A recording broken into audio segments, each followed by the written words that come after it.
Kansas State has lost 5 of its last 6 meetings with Oklahoma, and the Wildcats haven't beaten the Sooners in 5 years. But a win today for Kansas State would end the 4th-ranked Sooners' bid for a trip to the BCS title game. We're counting you down to the first kick here on College Football Saturday Kickoff. Every team starts the season with hopes of winning that piece of hardware, but only 5 were in the prime position. 2 of those 5, number 4 Oklahoma and number 5 USC, will both be in action today here on College Football Saturday.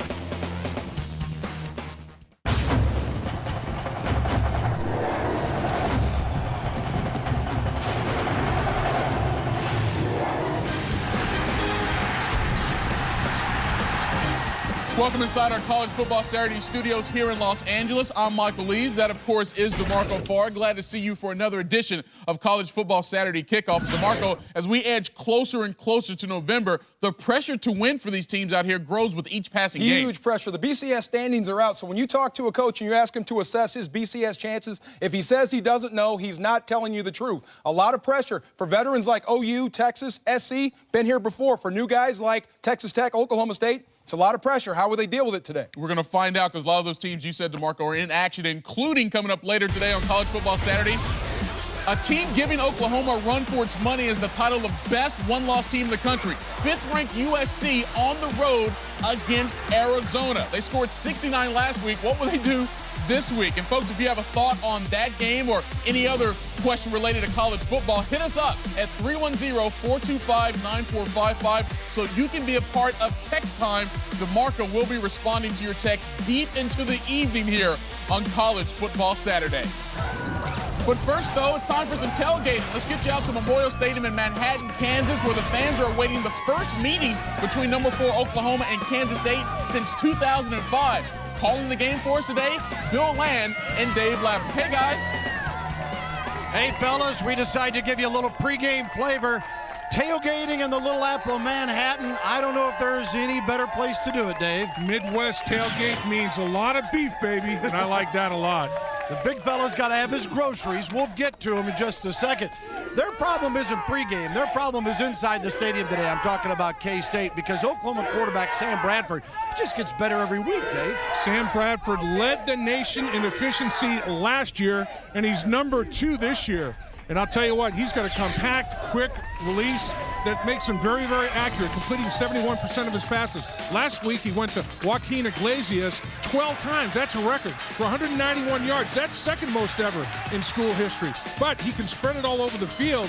He's got his 170 completions to 17 different receivers, but he's going to look at Iglesias a lot today, Bill. There's no question about it, because these guys have it going on. All right, well, speaking of going on, we're ready to eat here. Now, I see your post-game date is waiting for you there, Dave. You know, I have not seen Wanda the Witch since senior prom, but she had a long night last night, a little too much to drink. Needs a little white makeup today. She's a little bit green, Bill. Who do you have over there, sir? Well, let's check out the menu. What's on it today? Oh, we've got breakfast burritos, bubble bread, all sorts of homemade food, potato casserole, and it's all sponsored by Lyon County State Bank out of Emporia, Kansas to support the Wildcats. There we go. Get that plug in. Take care of those sponsors. Got you at halftime, DeMarco. Lots of good food here. We're going to chow down. Get ready for the game. All right, guys, thanks a lot. We'll see you at the bottom of the hour. Hey, we need to take our show on the road so we can get some food. Yeah. All right, guys, we're talking about Sam Bradford. Yeah. He's been writing new chapters in the Oklahoma record book since he first stepped foot on the field, DeMarco. But do you think he could go down as the best Oklahoma quarterback of all time? I think he has a chance to. When I was thinking about the top OU quarterbacks in history, I came up with the D list. I kept it more contemporary, but I came up with these guys. A, Jason White. He won the Heisman in 2003. He was a runner-up. Second runner-up in 04. If he had healthy knees, how good could he have been? B, Jamel Holloway. He's absolutely the best option quarterback ever in college football. He's also the guy that kicked Troy Aikman out of town. Got to say something about that. Josh Heupel, he owns 14 OU passing records, also won a national championship, beat Florida State. He's on the list. Sam Bradford, now this is interesting.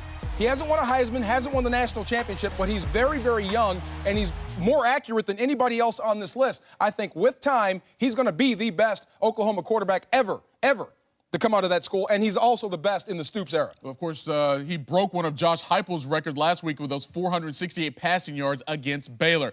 Let's get a little dose of text time while we have the opportunity here.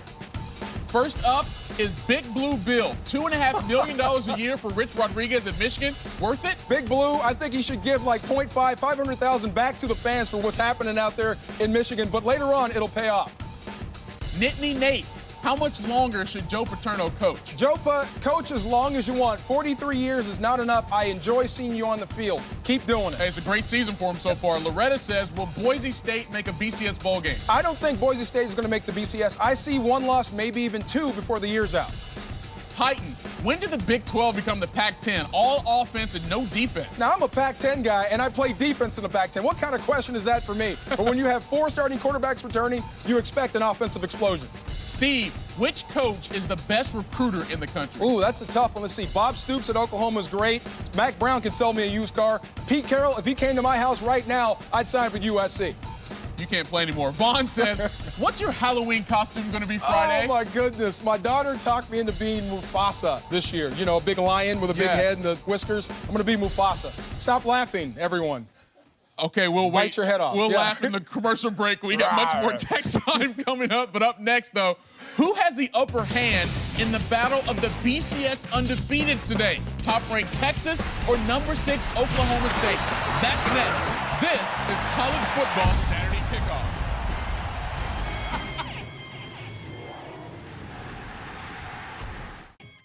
Coming up at the bottom of the hour, Kansas State taking on number 4, Oklahoma. You know, Josh Freeman is the only quarterback in the country with at least 12 touchdowns passing and 12 touchdowns running. That's right, not even reigning Heisman winner Tim Tebow can say that. But the Florida quarterback can still say that he's among the nation's leading Heisman contenders, along with 2 other quarterbacks from the Big 12. Tim Tebow, better pocket mechanics, better pocket presence. Coming soon to a Heisman Trophy winner near you, Tim Tebow could repeat. Wow. No Sean Marino back in the mix. He averaged 7.5 yards a carry last week. I think he's back in it. Colt McCoy, is there anybody hotter in the country than Colt McCoy right now? Michael Crabtree, he's Texas Tech's go-to guy. Got an injured ankle. See how good he's going to be. And Sam Bradford. What else haven't we said about Sam Bradford? Anything else? Yeah, actually quite a bit, because he's the subject of this week's Brain Whiz, a GPA of 3.96. He's a finance major, but do you really think he's that shy? I'm not buying it, Michael. He's Oklahoma's starting quarterback. He's not shy. He plays the cello. Tough guys don't play the cello. 1B in 73 hours of classic. He set a school record last week with 468 yards passing. College Football Saturday Kickoff rolls on. At the center of this great country, in the very heart of the heartland, there is a tradition of victory that flows crimson and cream.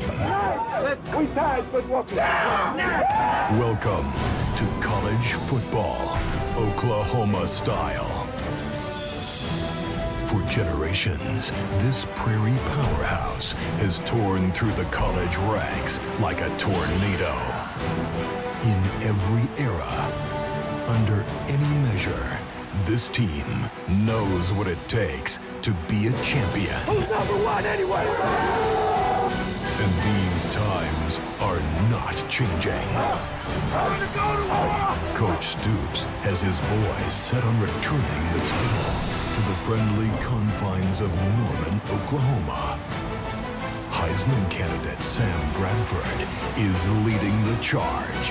Bradford pass, touchdown, Oklahoma. That ultimate victory's arrival looks much more sooner than later. It's coming up next on College Football Saturday Kickoff.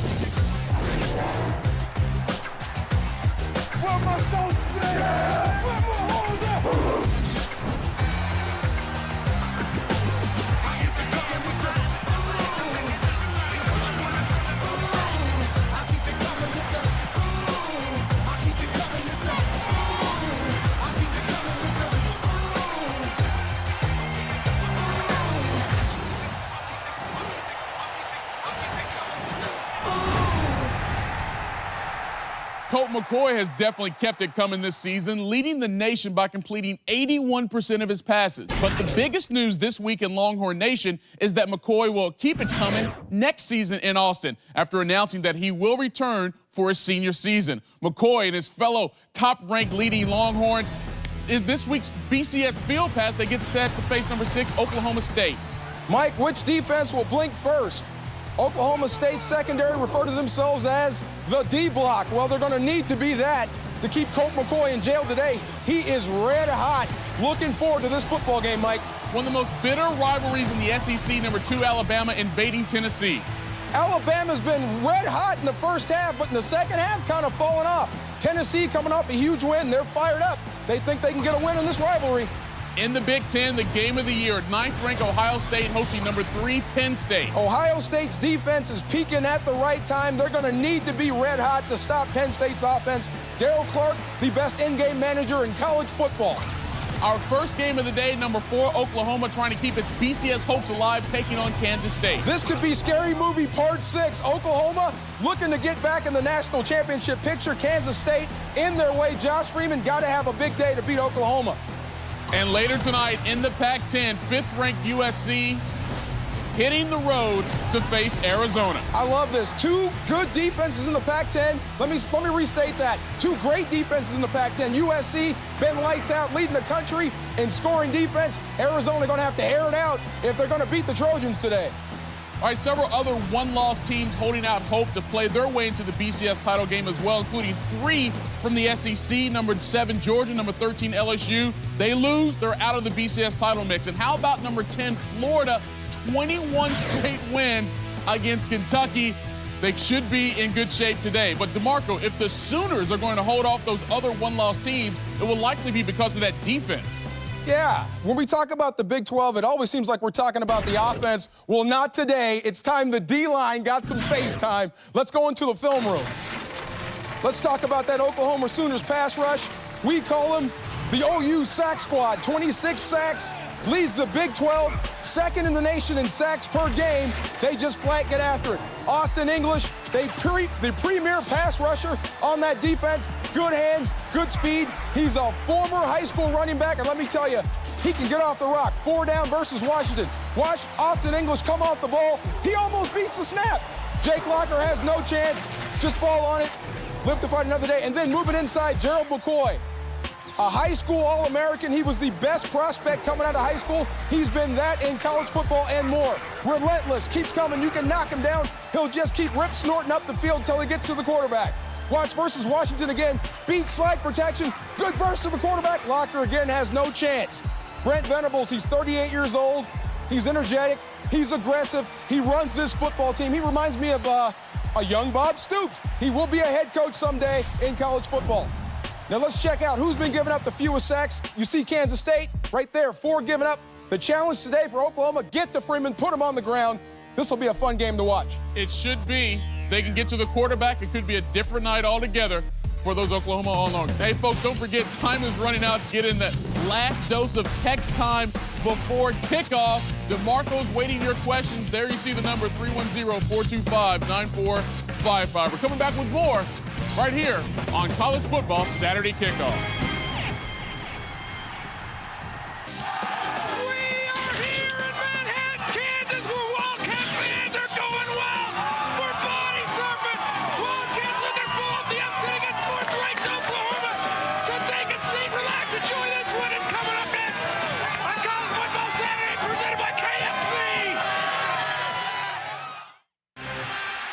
Today, 4th-ranked Oklahoma and its Heisman contending QB, Sam Bradford, leads an explosive Sooner offense into Manhattan, Kansas. Wow, touchdown Oklahoma. Kansas State gets high marks as well as Wildcat QB Josh Freeman continues his record-breaking pace. Touchdown Kansas State. Oklahoma comes into this Big 12 battleground with the 3rd highest points average in the nation. It's an awesome, balanced attack led by Bradford and its aggressive group of receivers, including last week's record-setting hero, Joaquin Iglesias. The Sooners seem unstoppable, but never count out the home team. 4th-ranked Oklahoma takes on Kansas State now on College Football Saturday.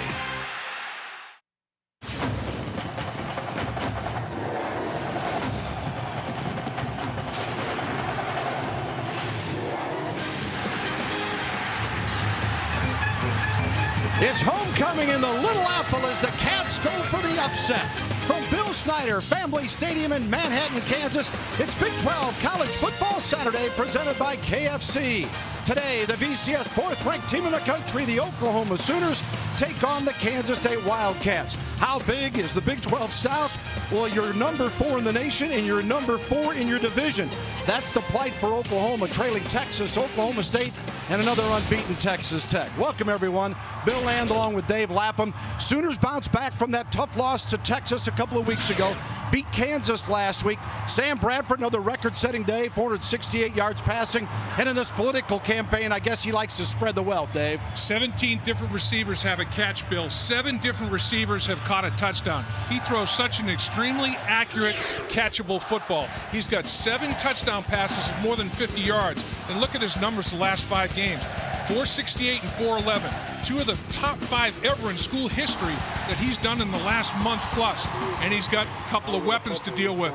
Iglesias is going to have to step up large today. He was the record setter last week because his compatriot, Manuel Johnson, will not play today.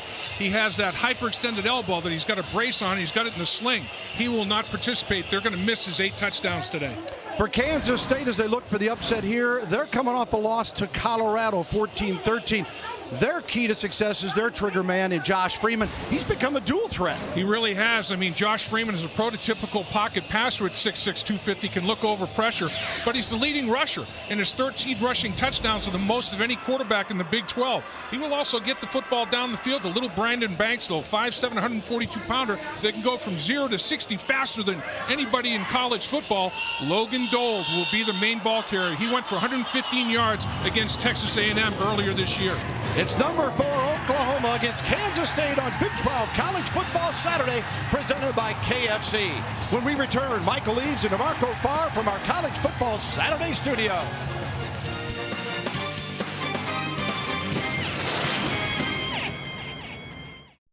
College Football Saturday is presented by KFC and the KFC $10 Challenge. Life tastes better with KFC. And brought to you in part by FreeCreditReport.com. Do you know your credit score? You can find out right now instantly and online at FreeCreditReport.com. And by Best Buy. You happier. Bill Snyder Family Stadium on the campus of Kansas State University is the Wildcats at 4-3, 1-2 in the Big 12. Come on, Oklahoma Sooners. 4th-ranked BCS, and they are 6-1 overall as we're set to go. And let's send it down to Jim Knox with Kansas State head coach Ron Prince. Coach, how do you slow down Oklahoma's offense today? They're averaging 47 points per game. Well, I think you got to stop the run. I know they got a terrific quarterback and receiver, but if this offensive line and running back gets going, it's going to have a long day. You're wearing an armband today. What is that to bring awareness to? Well, there's a lot of good causes out there. This one is, coaches around the country are doing it. Coaches for the Cure, muscular dystrophy. There's a lot of good things that we can support, and this is one of them. So we wanted to do it today. All right, best of luck. Thank you, Coach. All right, thank you. And again, thanks to Ron Prince, Bill Land, Dave Lapham with you up top here. Beautiful day. Going to warm up to the mid-60s, they say. Yeah, wind's always a factor out here in central Kansas. And the K-State fans are geared up as Matthew Moreland tees it up and ready to kick it off for the Oklahoma Sooners. And Aubrey Quarles is the deep man for Kansas State. Quarles taking a step back in the end zone. 10, 15. Breaks through to the 20 with a flag thrown. Flag is down as he is brought down by Keenan Clayton of Oklahoma. You got an illegal block in the back on Kansas State that's going to cost them field position. They'll be at half the distance to the goal, the 11-yard line probably, or inside of it. Block in the back during the return, number 36. 10-yard penalty, 1st and 10. So that'll set him back. Let's take a look at the KFC starting lineup here for, first of all, the offense of the Kansas State Wildcats and the big fellas up front, Prince, Unruh, Kendall, Benoit, and Stringer, the veteran junior out of Topeka, Kansas. The wideouts, you saw Quarles on the kick return. And beware of Banks. He's tiny but explosive, 5'7", and he's got 34 grabs for 668 yards so far. Quarterback Josh Freeman takes the snap, 1st and 10 from the 11 following the penalty. Freeman Got time here and got a man and complete for a first down out near the 26-yard line as Jackson makes the tackle. And Josh Freeman coming in, a junior out of Kansas City Grandview High School. And not only their leading rushers, Dave mentioned, you see the passing numbers, 1,746 yards. That is 19th in the nation. Well, he's on track for 22 rushing touchdowns, 21 passing. He'd be the second guy in college football history to go 20-20 in that department. Tim Tebow did it last year when he won the Heisman. Deion Murphy, the receiver on that first down reception, picking up 15. Here it is first and 10, and out of the backfield is Dold. Dold is stopped just across the 25-yard line by Dominique Franks as we take a look at the Oklahoma defense. English, Taylor, McCoy, and Beal. English playing great ball. The linebackers, Clayton. Botts gets the start now. Harris filled in last week. He's now in the secondary again at safety. Of course, they're without Ryan Reynolds, who got hurt in the Texas game on a severe blow to an Oklahoma defense that allows 20.7 points a game, third in the league, 42nd in the nation. We saw Brent Venable strolling the sideline, former K-State player standout and assistant coach. A lot of ties between the OU and the K-State group. Here is Freeman, so dangerous on the run, has the first down. Just shy of the 40-yard line, Lindy Holmes makes the tackle. We're seeing more of this from him, Dave. Well, Oklahoma, they decided to try to blitz Josh Freeman. What you have to do when you blitz him is you have to get him on the ground. 6'6", 250 with a big lower trunk. Hard to get down on the ground, in pocket or out of pocket. Reminds me of Ben Roethlisberger with the Steelers. Big in the pocket. I tell you, the only guys bigger than him are the defensive tackles for Oklahoma. He's bigger than everybody else in the field on the defensive side of it. First and 10 from the 39-yard line. Opening drive for Kansas State. Play action to Dold. Freeman dodges a defender. Got a block and steps out of bounds about the 43-yard line. And in this, the year of the quarterback in the Big 12, everybody's setting records. Here's what's on the table today for Freeman, tied with Bishop in touchdown passes and needs 2 to surpass L. Roberson, who, of course, the star back here, 02-03. The amazing thing, I don't think anybody that observes college football would have expected that Josh Freeman would have 13 on the ground and 12 in the air at this stage of the season. He has become a huge weapon on the ground in the red zone. Yeah, only player in Division I with that balance and scoring. This one just off the fingertips of Brandon Banks, and he would have had plenty of room to roam as we take a look at the Days In scouting report here for this afternoon's ball game. Well, what Kansas State has to do is what they've done to a lot of people. Non-offensive touchdown, either special teams or defense. Since 2006, they've got 22 of those, most in the nation. They need an explosive play. Oklahoma gives up the fewest first downs in the conference, and they can't turn it over. They have to value possessions. They need extra possessions. They can't give any additionals to Oklahoma's explosive offense. Valentine in the backfield as well this time as Freeman tosses complete at midfield. Impressive opening drive here. Ernie Pierce, the receiver. Pierce, his 7th reception of the year. Travis Lewis, the leading tackler on the Oklahoma defense, with 69 coming in. The only problem Kansas State has is they started at the 11-yard line. If this were normal field position, they'd be in scoring range right now. With that completion, they just now have crossed midfield. Ernie Pierce catches the football. They started because of the penalty, illegal block in the back at their own 11-yard line. So that long field, how big a factor will it be in this first drive? And they've got the weapon and kicker, Brooks Rossman, who had a 53-yarder in the loss to Colorado last week. Rarefied air. Freeman in trouble, and it is picked off. The Sooners bring it back on the INT. Lewis, and he is inside the 30, down near the 25-yard line. And English put the pressure on him, and Travis Lewis comes up with his 2nd interception of the year.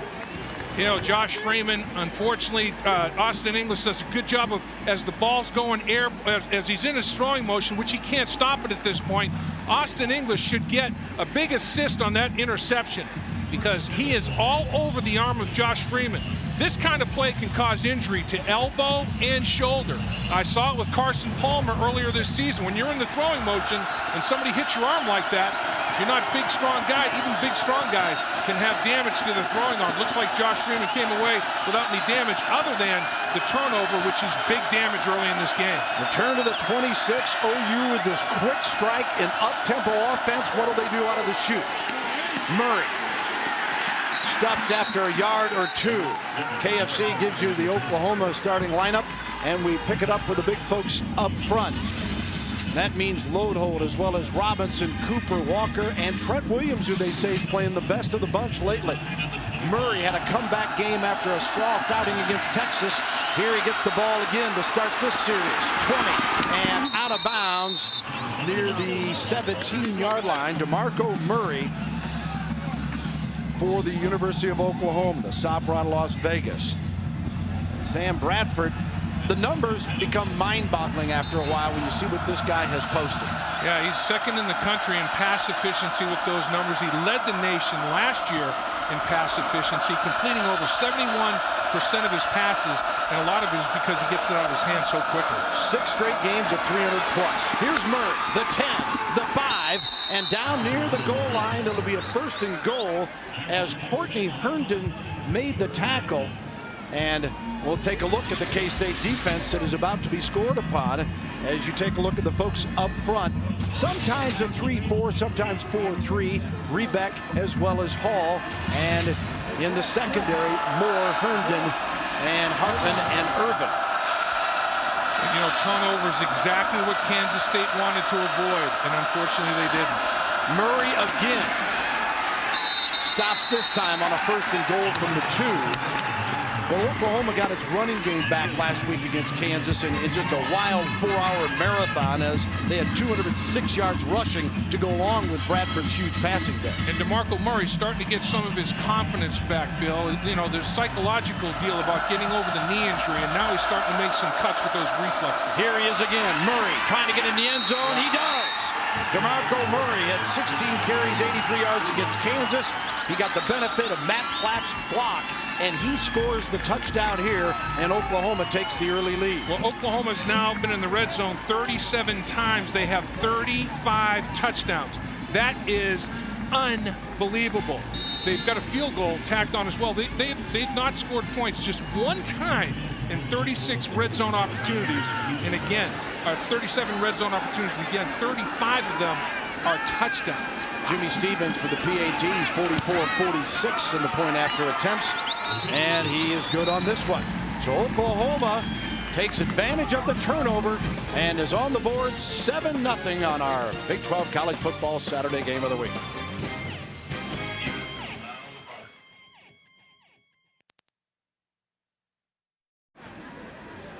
Josh Freeman, number 1 there, had a streak of 147 passes thrown without an interception until Lewis took care of business to set up this play. And English is the guy that got it done. Austin English with the incredible pressure.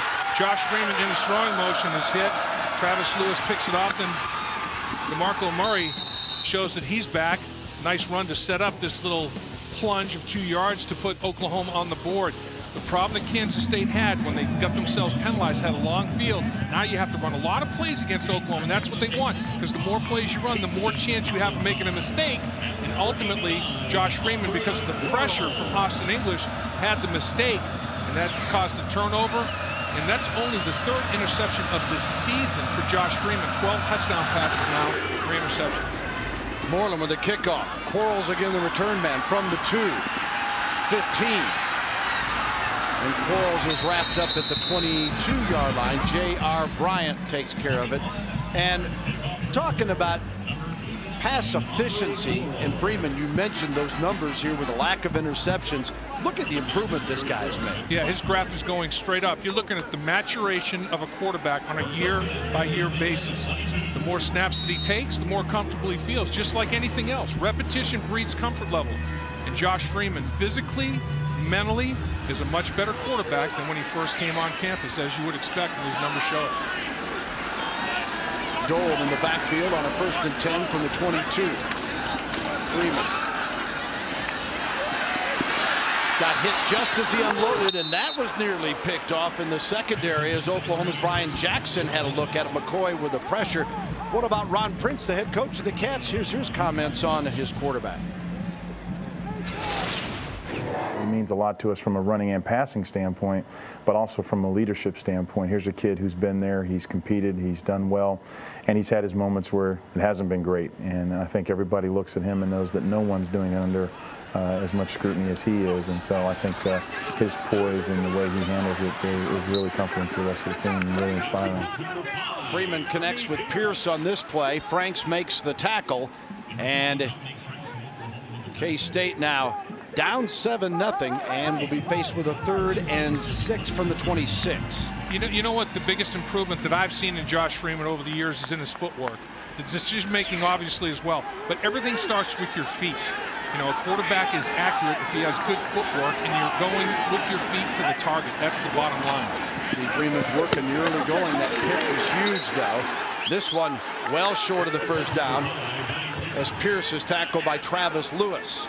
And they'll have to kick it away. And this has been a part of the K-State special teams that are very good in some areas, but they've struggled a bit in the punting game. And they'll bring on DJ Fulhag, sophomore from Beloit, Kansas, averaging 37.5 a kick.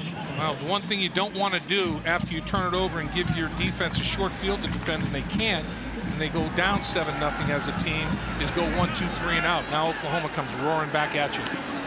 Fulhag gets it off. Franks, the deep man, averages 6.6 per return. He's got a little room here at the 39. They close quickly, and he is brought down at the 41-yard line. We'll be right back with more. Kansas State trailing Oklahoma 7-0.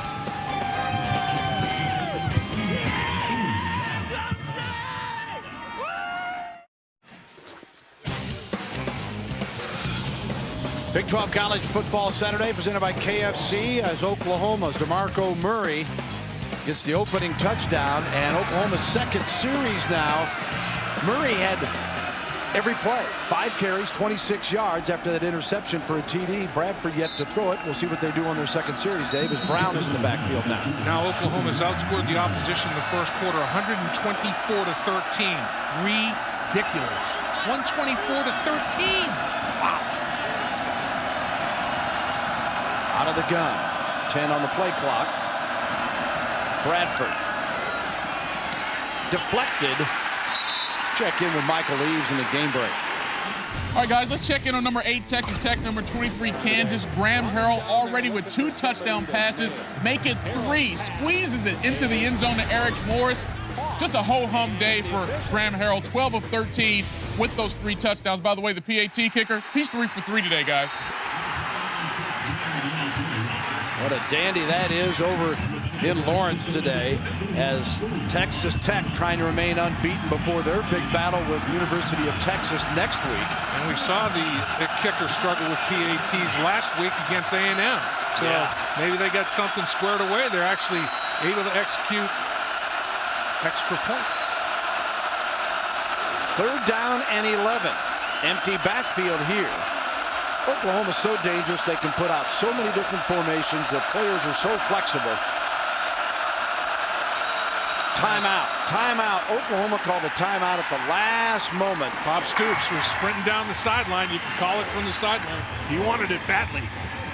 Former K-State assistant. So far, so good on his homecoming here.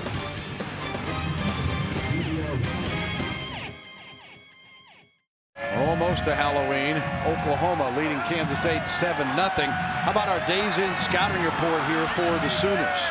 Well, they want to avoid a negative play. No tackles for loss, no quarterback sacks allowed. They've done that. They want to pressure the quarterback. Josh Freeman, they've done that. They got an interception off of pressure. They want to be big on 3rd down. Defensively, they're only allowing 28%, 7th best in the nation, best in the Big 12. 3rd and 11 here, following the timeout. Bradford, good protection, complete, first down. Iglesias, he may be gone. He's to the 30. Iglesias run out of bounds inside the 15-yard line. Herndon makes the stop as Iglesias, number 2 on the OU career receiving charts, tacks another big play. Well, the problem is you got to tackle. Blair Irvin missed the tackle. And once the catch is made, that's one thing, but Blair Irvin has to get him on the ground. I mean, sure, first down reception, sure, but not the extra 30 yards that he got after catch. Yards after catch were due to the missed tackle by Blair Irvin. Joaquin Iglesias took full advantage of it like any great player would.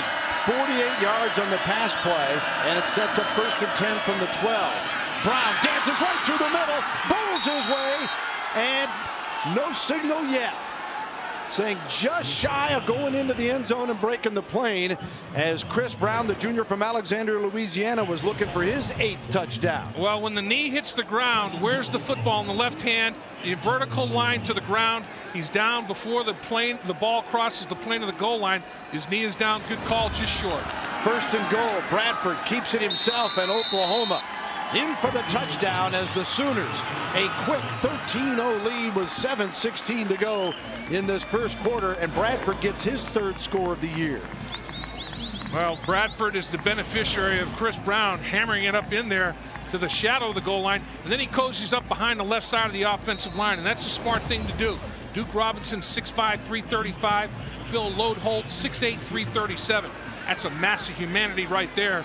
And Bradford said, I'm going to ride that wave into the end zone. Stevens, the point after. It is good. And Oklahoma now up 14-0. They took advantage of the turnover for the short score, and then they get a stop, and they take a drive with a big play to Iglesias for 48 to set up Bradford's touchdown. Our winning touch flashback is brought to you by New Touch of Gray, for the generation that swore it would never get old. Sooners won the national title in 2000, but first they had to beat Kansas State in the Dr. Pepper Big 12 championship game in Kansas City at Arrowhead Stadium.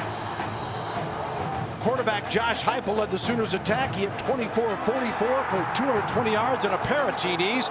This one a 17-yarder to Andre Woolfolk.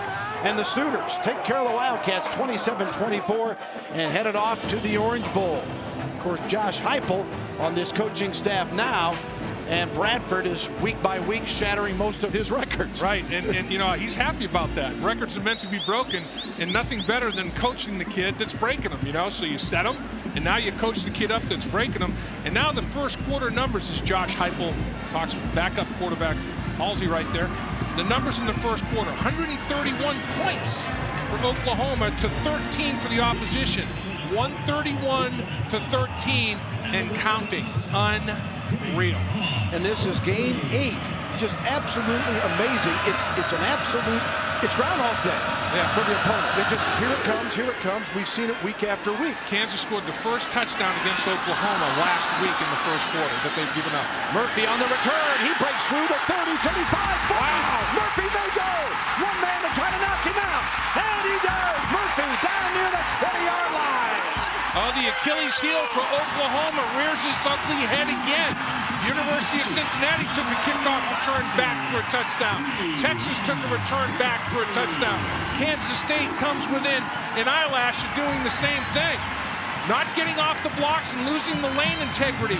You have to stay in your cover lanes. Oklahoma, they bunch up behind each other in the cover lanes, and Murphy gets hauled down from behind on a tackle up at the shoulder pads by Sam Proctor. Here is Kansas State and Murphy on a punt return.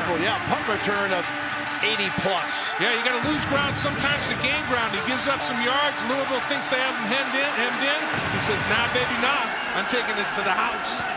He is 4th in the league in punt return average, 11.1.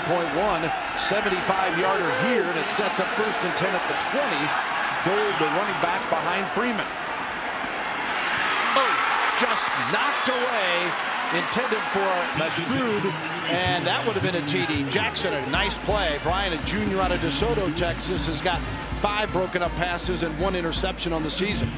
Well, we saw Kansas State in yesterday's practice run this route in the red zone a few times, and it worked to Mastrud every time.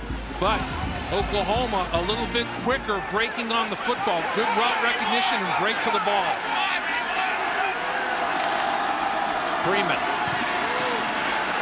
Things got closed in a hurry near the line of scrimmage as Lewis makes the tackle.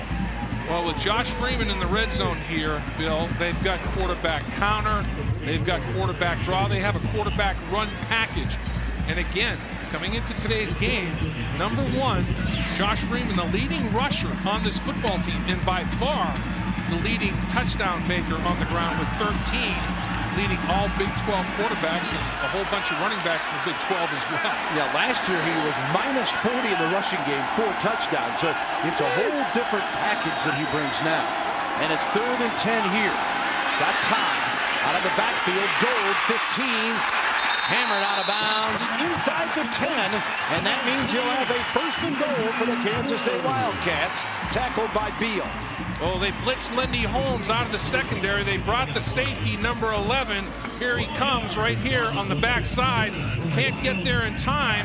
Get it out of the backfield, and a nice little arrow route run right there by Gold. And takes it up for positive yards.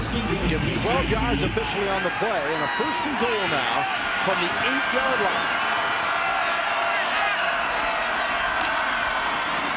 Back pass. Pass from Gold in the end zone. He catches it. Out of bounds. Touchdown. Touchdown, Murphy. I thought he got the right foot out of bounds before he got the left foot one down, but he didn't. And they've been working on that play as well. A little halfback option pass. Dole to Murphy. This touchdown set up by a kickoff return by Murphy, and then he finishes. He goes airborne. Oh, left foot. The left foot just in before the right foot comes down. Oh, that's right. That's right on the edge of it. And they are taking a look at it before the ball was snapped. They're going to review this. Did the left foot come down inside the 5-yard marker, that white 5-yard marker around the goal line, around the end zone? And again, looks like Bob Stoops might be challenging the way he's talking to the official. We want to remind folks again, because sometimes you get confused with the NFL and college football. In college football, they're reviewing every play. Is being challenged by Oklahoma.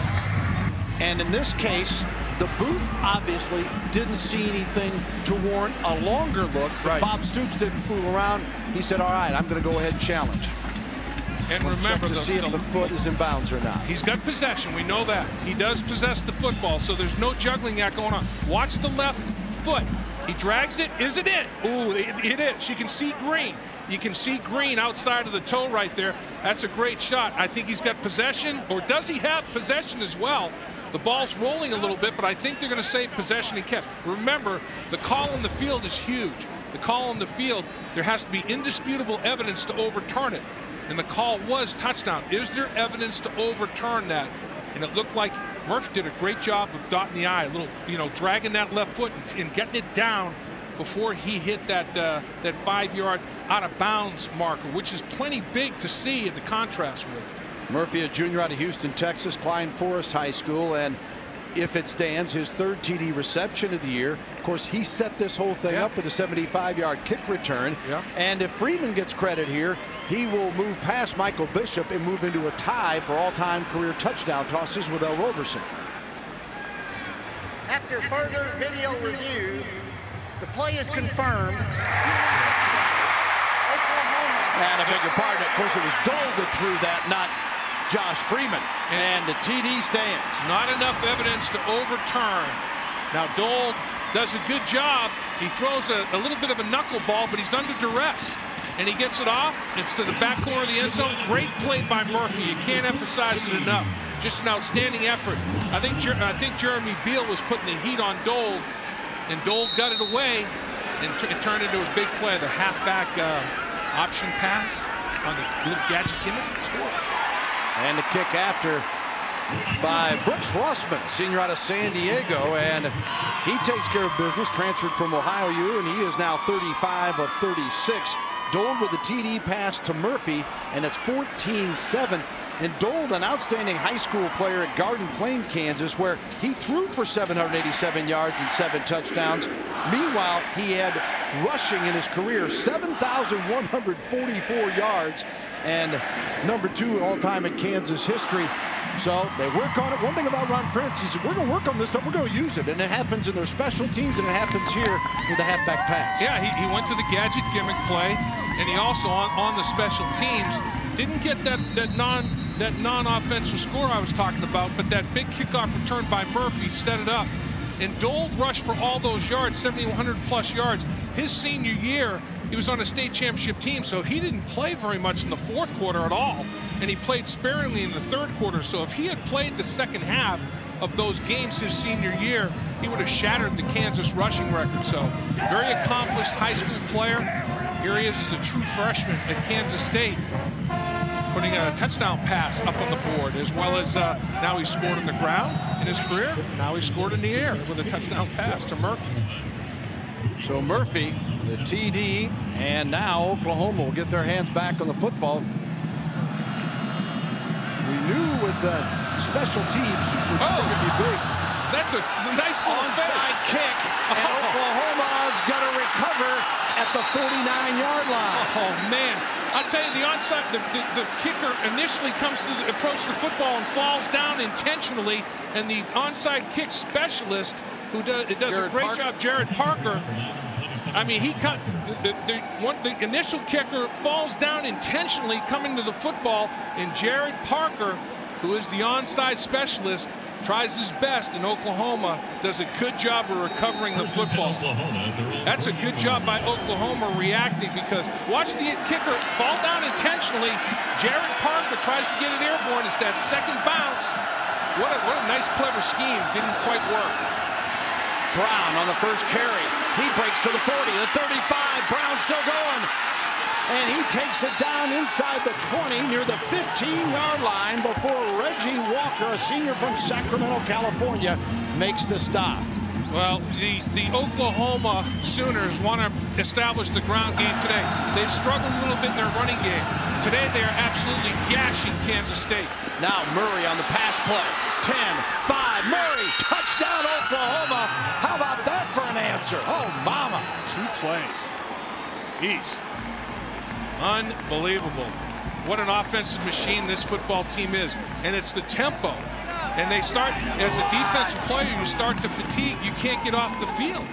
I mean, it's like a tsunami. Oklahoma's back up at the line of scrimmage, and they're coming at you again. And the big offensive line is imposing its will on the Kansas State front 7.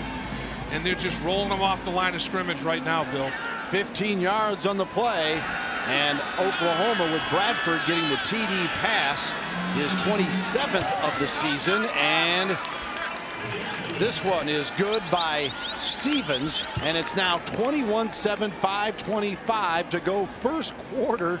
And Chris Brown started, Murray finished. Yeah, and they're so versatile. Murray, there's Chris Brown in the backfield. Murray is lined up out of the backfield. That's the versatility we're talking about. Where's Waldo? Murray is out there as a slot receiver. Catches the football, whoop, make you miss a little bit, and that's a pretty good athlete out there. And Tyson Hartman, he made Hartman miss in space. You know, Murray can play more than one spot for you. So can Gresham. They can go, Bill, from the same personnel. They can spread the field, spread you out, and then they can come close between the hash marks, play big boy ball, and everything in between without making one substitution personnel-wise. Bob Stoops working to get his team fired up. Their offense is in high gear right now with all those versatile players. Mentioned for Stoops, a homecoming of sorts. Of course, he was part of Bill Snyder's staff here as Kansas State came from the ashes to build a terrific program. Here's the 1990 staff. Right. And there's Bob right there, future head coach at Oklahoma. There's Mark Mangino right there, future head coach at Kansas. There's Mike Stoops right there, future head coach at Arizona. And there's Levitt right there, future head coach at South Florida. So you've got a coaching tree extraordinaire of that 1990 staff. And Dana Dimmel was on that staff as well, who went to Wyoming and Houston as a head coach. So there was a reason. Other than good players, they had great coaching here to help build this program. Murphy deep here, going to bring it out. 10. And corralled at the 15. Let's send it down to our sideline man, Jim Knox. All right, thank you, Bill. I tell you what, the biggest coach right now on the sidelines for Oklahoma, Manuel Johnson. Sitting this one out, as Dave Lapham told you earlier, dislocated left elbow. But I tell you what, when he came off the field, the offensive unit gave Sam Bradford a nice high five. Glacius a nice high five, and he's right there now talking it up with Murray. So Manuel Johnson doing a lot of work on the sidelines today. He said last week when I talked to him before the game, he thought the arm was broken. He's just going to be out 2 weeks, guys. Noxie, that's Manny being Manny right there, showing some team leadership and boosting his boys up. Yeah, like this Manny being Manny. Yeah. There is Freeman sliding to the 21st yard line, where Gerald McCoy, the sophomore from Oklahoma City, makes the tackle. First down markers brought to you by Overstock.com. Your entire order ships for just $2.95 at Overstock.com. Overstock.com, at home with the O. Boy, Manuel Johnson went on a tear, Billy. Had 7 touchdown catches in a 3-week time frame. I bet he wishes he were playing today with the way the offense is executing. Yeah, they have looked just outstanding. As it become the norm of this club, Dold on the carry, Lewis makes the tackle.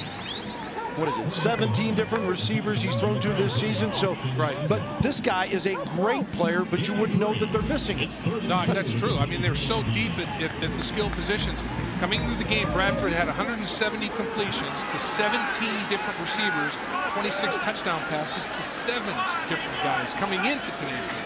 Now Freeman trying to see if he can counter. He hands this one off to Murphy, scored the last touchdown, and he is tackled near the 22. Tried the fly sweep right there, a little motion, bringing the receiver across the backfield. And to no avail, Oklahoma plays their gap responsibilities to perfection. Lewis with a tackle. Lewis, by the way, had 19 tackles against Texas this year. Not bad for a redshirt freshman. Franks is deep now as Fulhag will, we think, kick it away. Always pay attention to special teams, though, here at Kansas State. This one. K-State bounce taken by Franks, and fair caught apparently at the 40. Yeah, fair catch signal. So it'll be Oklahoma ball at the 41. Let's check in now with Michael Eaves for Game Break. Yeah, guys, let's go to the SEC. Number 10, Florida hosting Kentucky. Tim Tebow takes a pretty good shot here, but gets it off to Percy Harvin for the score. Second touchdown of the game for Harvin. Florida leads at 28-0 in the first quarter. As a Kentucky alum, it pains me to say this, Florida's beaten Kentucky 21 straight times. Oh man, Michael, that streak's got to end at some point. I thought Kentucky would give them a little bit better battle today, but it seems like the Tim Tebow-led Gators are hungry for that Kentucky Wildcat beat. Michael, sounds like no one had to feed him that stat. He's like, oh no, it's going down again. He's been living it. Well, is Oklahoma going down again? Yes, they are. Wide open. Cheney, 25-20, hesitates for a moment, and then is brought down at the 10-yard line. Maybe the 11, a 49-yard pass play. Absolutely incredible. Moore brings him down. Little play action pass. Pretty good job on blitz pickup accomplished on Chris Brown on the play action fake. And they are just getting yards in chunks. I mean, they are gashing the Kansas State secondary right now. The protection's outstanding. This one could get out of hand big time. 1st and 10 at the 11. Chris Brown, touchdown Oklahoma. Wow. Just shredding Kansas State. And the Sooners living up to that number 4 BCS ranking.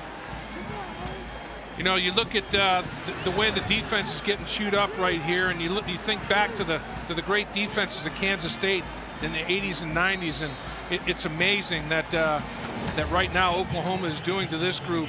When you think of the history and tradition of the Kansas State defenses of the past, that you score in touch football right there, nobody laid a fingernail on them. The blocking was so outstanding. Stevens, and it's good. 28-7. With 3:08 to go in the first quarter. Dave gave you those mind-boggling first quarter stats, and OU just adds to it. Don't forget later today, College Football Saturday triple header presented by Suzuki and Acura continues as Colorado takes on 15th ranked Missouri. And that's followed by 5th ranked USC trying to stay in this BCS championship contention. And the Trojans take on upset-minded Arizona. And as Dave mentioned, coached by Mike Stoops, they're tied for first now in the Pac-10. Big year for Coach Stoops. Sanchez and Thomas, some of the key playmakers in that game. Sanchez, big-time playmaker. He's come back from a dislocated kneecap earlier in the season, and he's leading the USC Trojans very efficiently. And Mike Thomas, over 6 catches a game. I mean, that's getting it done. Obviously, a prolific playmaker for Mike Stoops, and Mike Stoops is they're close to bowling, if not bowling. Arizona is, and that it's been a dry spell. And Mike Stoops right now, people are toasting him out there. About the Stoops family. He's answering. You know, they beat Cal last week that was unbeaten previously in the Pac-10. And there's no secret. Like you said, his job is on the line, and he's answered big this year. Here is Murphy again for the return on the kick by Moreland. Murphy, 15, trying to cut outside. Oklahoma's coverage pretty good this time. And the stop is made at the 16 yards on the return. And all right, you're on Prince. You had the onside kick, didn't work. You had the halfback pass, it did. I mean, they're outmanned here right now. What do you do to just try to get the pace back, Dave? Well, it's tough because it's not necessarily the chess match, Bill. It's the chess men. You know, I mean, Oklahoma's players there's more of them. They're bigger, faster, stronger, and you know it's tough to match up. I mean, football's all about matchups, and it's tough for Kansas State right now to match up with what Oklahoma presents. Freeman. Pierce, the receiver, at the 20. Gang tackled near the 23-yard line. Dominique Franks makes the tackle. What you have to do is no more turnovers. You have to go on a long, sustained drive right now and settle the game back down. Right now, the game is at a frenzied pace. The way Oklahoma is just scoring at will, and you have to curb that momentum. You know, offensively, you have to help your defense stay on the field, go on a long drive, and score. 2nd and 3. Freeman completes this one. Banks 30, turns it up. There you go. 40, Banks stays in bounds. There he goes. He's at the 30. They won't catch the little man. Brandon Banks with a touchdown. And just like that, K-State says, here's how we answer a 72-yard play. Man, I'll tell you what, forget the long sustained drive. Just put points on the board. And Banks, that's his 7th touchdown catch of the season. All of them have been over 30 yards. When he scores from long distance. Oklahoma blitz Keenan Clayton at the linebacker position. And Kansas State had the perfect call. The pass was completed to the zone that Keenan Clayton voided when he blitzed. And once he voided it, Banks made Oklahoma pay dearly. Make it a 77-yard run, and the point after is good by Rossman.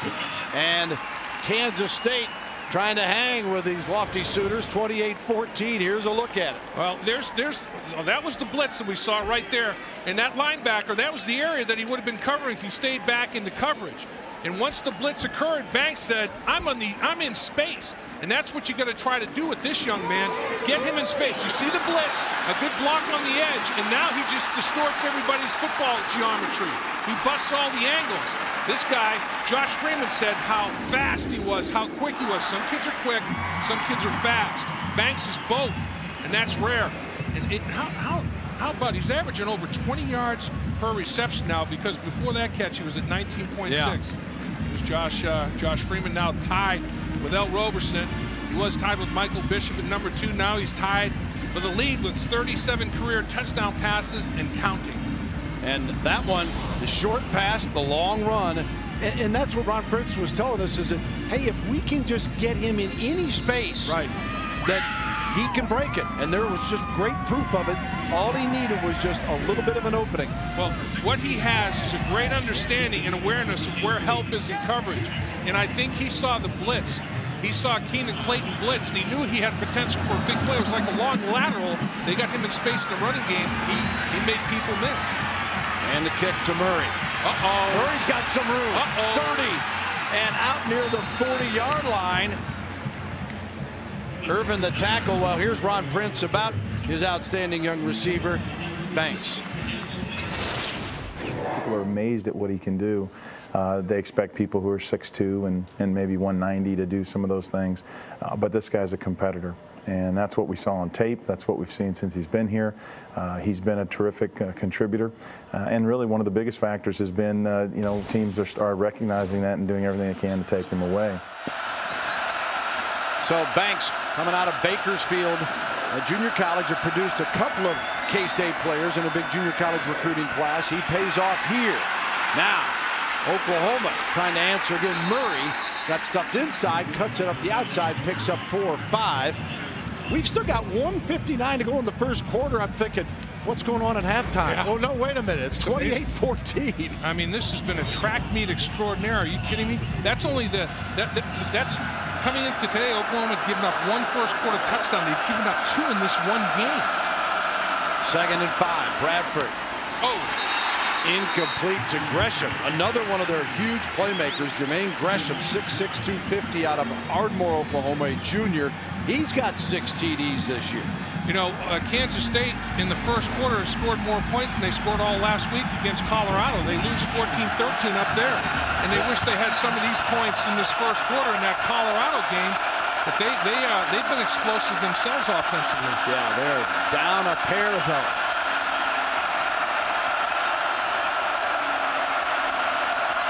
Oklahoma's had a 35-point first quarter before, and they need another one here to tie a record. Not going to happen on this 3rd and 5, though, as the pass play is brought down as Broyles is stopped by Carney. Chris Carney out of Denver, 6'1", 190, a junior, one of the captains of this defense for Von Prince. So they get the long pass play. They get a 3 and out now, Dave, and an opportunity to get the football back. And Deion Murphy has proven himself to be a capable return guy. I'll tell you, a guy that I'd like to see return punts and kickoffs as well is Brandon Banks. We saw his acceleration. He gets from 0 to 60 quickly. Kansas State came after that one. Yeah, Mike Knoll, the punter, his first of the day, and it goes out of bounds. We'll see where they mark it as far as exiting. K-State's going to get pretty good field position here, I think. The 30-yard line, it looks like, or thereabouts. You know, sometimes they blocked a lot of kicks. There's no doubt about it. I mean, Ron Prince and the Kansas State program in general is known for blocking kicks. And sometimes you don't necessarily get a block, but the pressure that you generate is sometimes can be just as significant. They blocked 6 kicks. 7 kicks this year. Yeah, they blocked 4 punts, 2 extra points, and a field goal. They blocked the field goal last week, I believe. Their record in the season is 8 back in 03. Dold in the backfield here. 1st and 10 from the 30 for Kansas State, down 28-14. Play action from Freeman. And he completes it out to the 35, and run out of bounds is Dold near the 40. Be 2nd and short, depending on the spot, it appears, as Keenan Clayton was there covering. You know, they've since the Big 12, in the Big 12 era, Kansas State has blocked 48 kicks since the Big 12 has been formed. That's consistency year after year of doing the same thing. 2nd and 1 from the 39. Dold got the first down as he dives across the 40. Brian Jackson makes the tackle. Well, you can tell right there that Dold does what he's told, because in short yardage run game, you put 2 hands on that football because you know that Oklahoma is going to try to get at the football, and they're a great strip team. I mean, Oklahoma, if the first guy hits you, tries to set you up for the next teammate to come in and strip you of the football. Dold has both hands wrapped around that kid. And Oklahoma +5 in the turnover margin coming in here. They Kansas State a -3, and their interception that Freeman tossed when he got hit led to Oklahoma's first score. 1st and 10 from the 40. Freeman cannot escape. Well, he's still on his feet. Wow! Freeman! Oh my! Just powers his way to the 45-yard line, and Beadle finally brought him down. 6'6", 250, and Josh Freeman delivering the punishment. Well, that's what I was talking about in the open when we talked about get him on the ground. He's as big as anybody on the football field except the 2 defensive tackles. I mean, Austin English gave him a shot. He's as bigger than Austin English. I mean, his body type is he's put together with a big lower body. You can't wrap him up. It's like trying to take a sequoia down to the turf. He's big in pocket and out of it. One away to end the first quarter with a score: Oklahoma 28, Kansas State 14. You're watching Big 12 College Football Saturday, presented by KFC.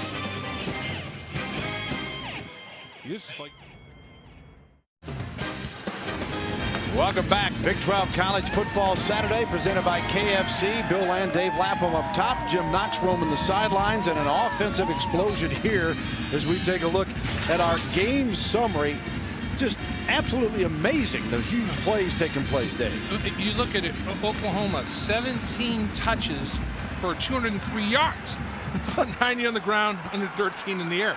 Banks with a big play. Average per play, Oklahoma 11.7, and Kansas State just under 8. I mean, that's a track meet. It's not a baton, it's a football track meet. 373 yards of offense in the first quarter for these 2 teams. 203 from Oklahoma, as Kansas State trying to come from a 2-touchdown deficit, and after that Inspirational run by Freeman. The handoff here gets up much, and it'll be 3rd down and 6. You're tracking for a 1,200-yard game for Oklahoma. I mean, that's craziness. You know, 42 points scored in that first quarter. Literal track meet. Don't want to get in a track meet if you're Kansas State. Oklahoma fans saying we saw this a week ago with Kansas when they had 697 yards. This one complete after being deflected. It's Murphy, and Franks was there. Yep, Franks deflected it, and Murphy caught it. I mean, it's just, that's the way this game is now. You know, the final first quarter numbers, Oklahoma's outscored their opponents 145-27 in the first quarter. And here's how this game is going. Franks does the tip drill, and Murphy is the one that can get to the ball first. Although a good effort by Jackson, but Murphy's in better position, and he gets there before Jackson can from Oklahoma. 26 yards on the pickup, and Dole in the backfield now for a 1st and 10 from the 29. Freeman across the middle, got it. It's going to be another touchdown. Mastrud. K-State answers. Austin Box went for the interception and missed. When Austin Box gambled, it was snake eyes. And Josh Freeman now sets the record. Josh Freeman sets the record, 38 touchdown passes in his career. And his last 2 touchdown passes to tie it and to take the career lead have been spectacular. But Austin Box, you know, when you gamble, son, it's 50-50. You know, if Mastrud makes the catch, Mastrud, and you get him on the ground, that's one thing. You can't let him take it to the house like he did. And Rossman on to try to make it 28-21, and he does. So the record setter, Josh Freeman, career touchdown pass leader at Kansas State, a 29-yarder to Mastrud. 28-21, Oklahoma's lead just 7 now.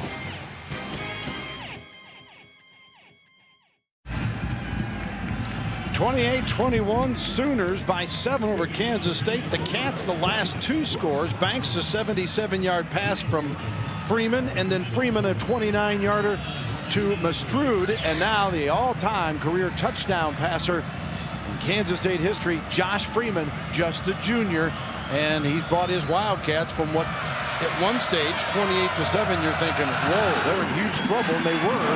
They're right back in the thick of it. Iglesias will watch this one sail out of bounds, and we'll send it back to the studio for Michael Eaves in a game break. All right, guys, let's go back to Lawrence, number 8, Texas Tech, number 23, Kansas. Graham Harrell already with 3 touchdown passes in the first half. Make it 4, 2 of them to Eric Morris. The Red Raiders up 35-14. And check out those stats, 22 of 25, 247 yards in the first half, guys. High scoring all over the Big 12. It is the land of offense this year. Murray in the lineup here with a 1st and 10 from the 20. Murray, 20, got a block, 30, bumped out of bounds on the Oklahoma sideline near the 34-yard line. Good block that time by, I think, Chaney to wideout. Yep, he did a nice job on the edge, and when a run breaks for nice yards, usually somebody does a good job on the perimeter, and everybody does a good job inside, and then on the edge there was Chaney fighting his tail off. Murray stopped by Reggie Walker this time. And this Oklahoma offensive explosion, not a surprise when you look at how they rank nationally. Passing 3rd, points sitting in the top 3 as well. Going deep here, Iglesias battling down there with Joshua Moore, the sophomore from Pompano Beach, Florida.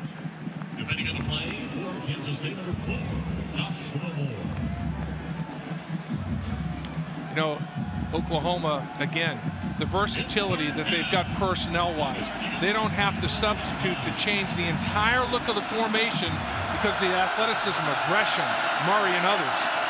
Brown and Clapp in the backfield. Bradford, who's so far today 4 of 7, 113 yards and 1 TD. 113 yards on 4 completions.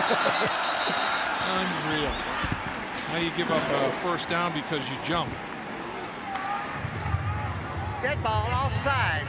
Number 52, defense. 5-yard penalty. First down. Now, you can't listen to the quarterback and he coming off the field to be told about it.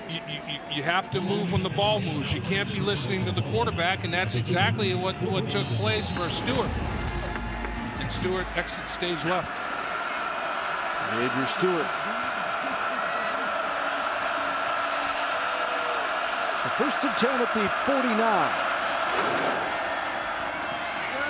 Brown forges ahead near the 47.5-yard line of Kansas State. Ian Campbell, senior award winner out of Cimarron, Kansas, with the tackle. First team all-conference a year ago, coming in with 22 tackles. There's Josh Heupel doing the signaling, and it looks like an air traffic controller out there, doesn't it? Oh, Brown looked like he was going to be down about 5 yards ago, and still moves the chains. Well, this is as good as I've seen the Oklahoma offensive line look in terms of coming off the ball and sustaining blocks. I mean, it looks like they've got Velcro on their helmets and hands. Kansas State can't get off the blocks. Heupel joking last week that he was signaling in running plays to Bradford when Bradford was closing in on his passing record. And he said, Bob was overruling me over there. I was going, wait a minute. He's got a great relationship, obviously with Coach Stewart, but with his quarterback, Sam Bradford. They're really making some magic there for Oklahoma. Brown again gets the carry. Well, Oklahoma, they spread it out with these backs. Murray got all 5 carries on the opening series in the short touchdown drive. Now they're going primarily with Brown. Murray's got a TD. Brown's got a TD. In fact, Murray's got 2. And Bradford has scored 1. Here's Murray in the lineup here. Kevin Wilson does a great job in his play calling, and looked like Oklahoma moved. False start, that's going to cost him 5. Flinched a little bit up front. Head ball, false start, offense. Number 47, 5-yard penalty, 2nd down. When Kevin Wilson was at Nebraska, he started with this spread offense, and Kevin does a great job. He got the offense from Rich Rodriguez at Clemson, and he's developed it and refined it. Now he's going up tempo, and they've got scheme, style, tempo, and great players. And you can't ask for much more than that if you're Kevin Wilson. 2nd and 14, and Murray.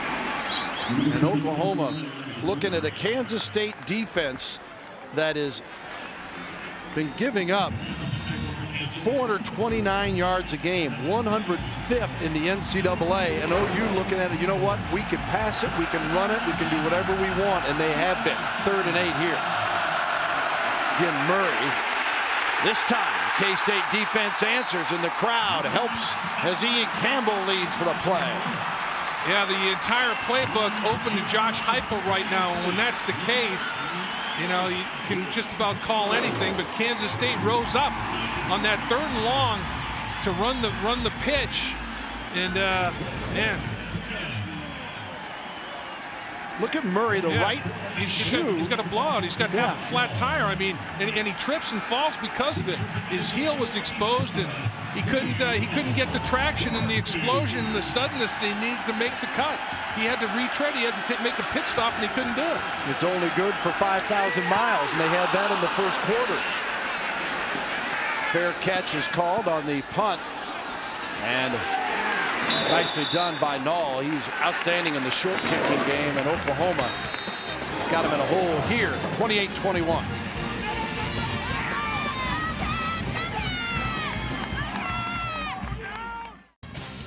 College Football Saturday is brought to you by Verizon Wireless. By Days Inn, the best value under the sun. And the First Down Markers brought to you by Overstock.com. Shop with a company that supports college football. Overstock.com, at home with the O.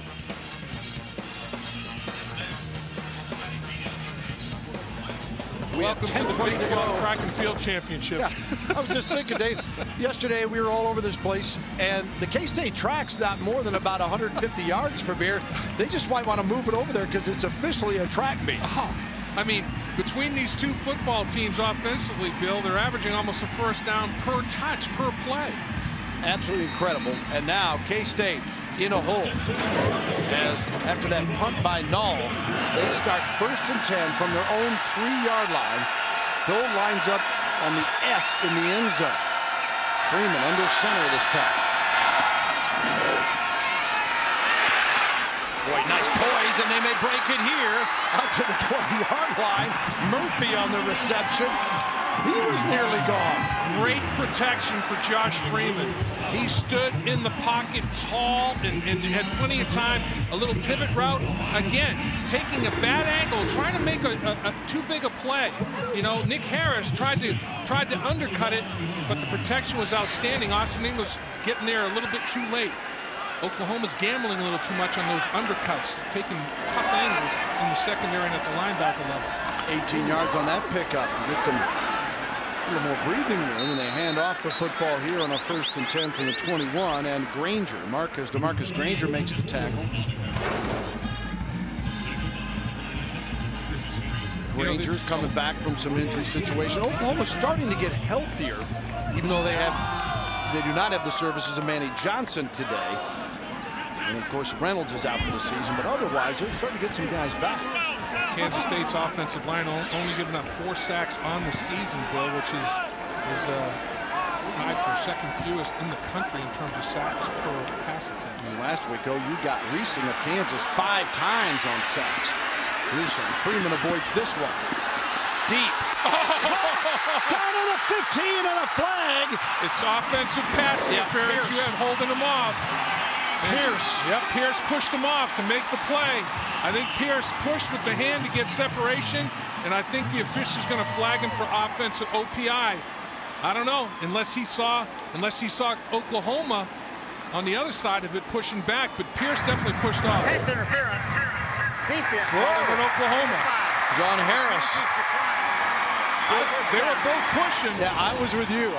Let's take a look here. Yeah, as you get it down the football field, watch Pierce right here push, and right here he's going to push big. They both get their hands on each other. Yeah. He pushes to separate.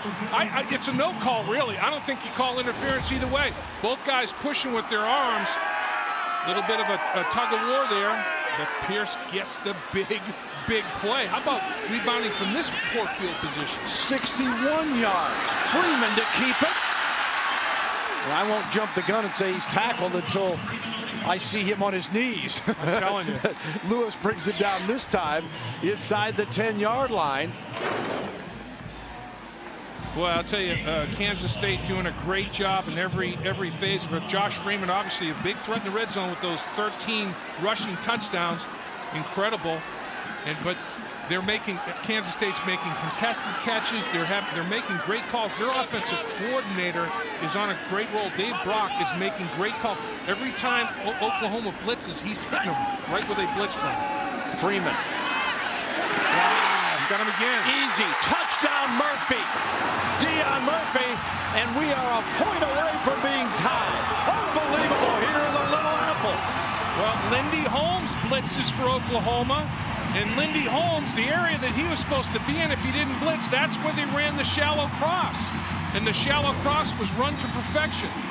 Watch Lindy Holmes come on the blitz, and now the shallow cross is where he blitzed from. And, man, I'll tell you what, on a roll as a play caller, once you get in that roll, Deion Murphy finalizes that one, but offensive coordinator Dave Brock take a bow. Rossman booms it through. Let's just start all over. How about this? 28, 8 minutes to go in the first half on College Football Saturday. Coming up on the College Football Saturday halftime show, after 21 straight unanswered points, Kansas State's giving Oklahoma more than it wants today. I guess somebody forgot to share the script with K-State. Oklahoma's supposed to win this game. That and more, plus scores, highlights, and text time. There's the number. We'll see you at the half right now. Back out to Manhattan. Thanks, Michael and DeMarco.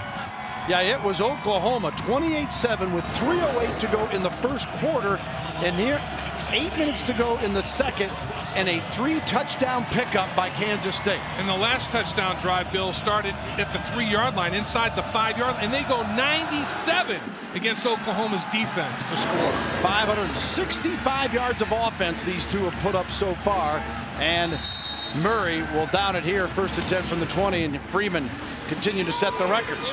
Oh, yeah, and they're just catching them in the blitz. And right now, every time Oklahoma blitzes, the ball's being thrown to the vacated spot.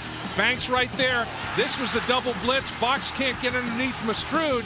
That's the record-setting touchdown. Now on a shallow cross, Lindy Holmes blitzes.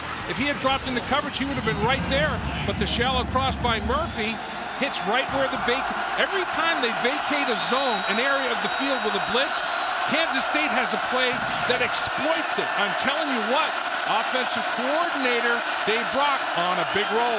Murphy has scored 3 touchdowns today. Iglesias the other way, and it is knocked away. No flag as Joshua Moore covering on the play, and now the defense trying to play with a little spunk. First down markers brought to you by Overstock.com. Save time and fuel by shopping comfortably at home with Overstock.com. At home with the O. 7:56 to go. First half. 28 apiece. Bradford out of the gun this time.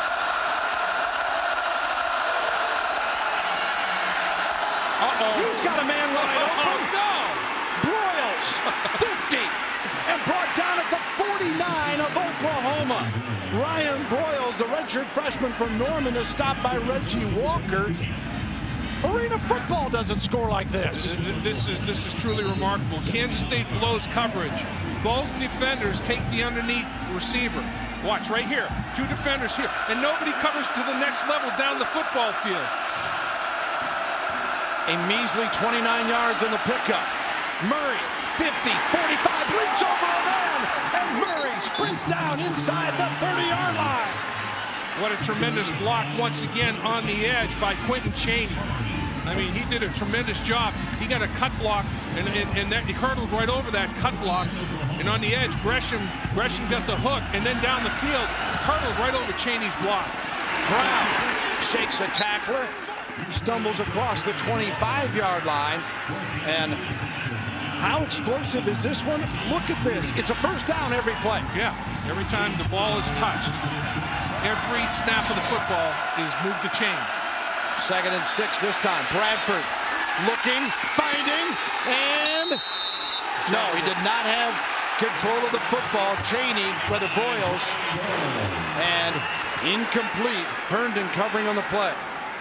Broyles is an exceptional receiver and with great athletic abilities. And watch how he has to turn over the other shoulder for the football. It's thrown out over the outside shoulder. Was looking over the inside shoulder as he goes for the football away from the defender where he cannot make any kind of a play on the right whatsoever. Herndon could not make the diving catch and control the ball. Bradford threw it where his receiver is the only one that can make a play. 3rd and 6. Crowd trying to urge the Wildcat defense on. Bradford all day, and Iglesias. He dropped the football. He was already peering to turn it upfield. Yep, he was trying to determine which way to break away from Blair Irvin. Should I cut inside or outside? And you got to catch the football first. Right here, watch the action. You got to catch it before you start thinking about turning it up to the inside. He felt Irvin over his outside shoulder and was going to turn it inside to potentially score. On a 4th and 6, Sooners say nothing about a field goal. They're going for it at the 24-yard line. It'd be a 41-yard field goal attempt. Can't blame him for going for it, though. Wow. Bradford zips it. Iglesias has the first down as he is hit hard, but hangs on near the 10-yard line as Blair Irvin, the cornerback, the junior from Patterson, Louisiana, and Chris Carney combined for the stop. That's a good relationship between quarterback and receiver. Iglesias dropped the ball. What do? Go right back to him. You know, you say, hey, I trust in you. Iglesias, I'm going right back to you. Bradford did for a big first down and a 4th down conversion. Out of the backfield, Murray put another 6 on the board. Oh, my. Unbelievable. It just, nobody can stop anybody. As Oklahoma back on top, 34-28. Pamelli had coverage out of the backfield, and it was a no match. You know, linebacker covering remaining running back out of the backfield, and it's just a mismatch, and Pamelli has no shot at it. And all it is an easy pitch and catch for Bradford. How many times are we going to see the end zone pierce today? This is a tempo that's extraordinary. And the point after is good by Stevens. Oklahoma 35-28, and DeMarco Murray, yeah, he's getting healthier, isn't he? Another TD. We'll be right back.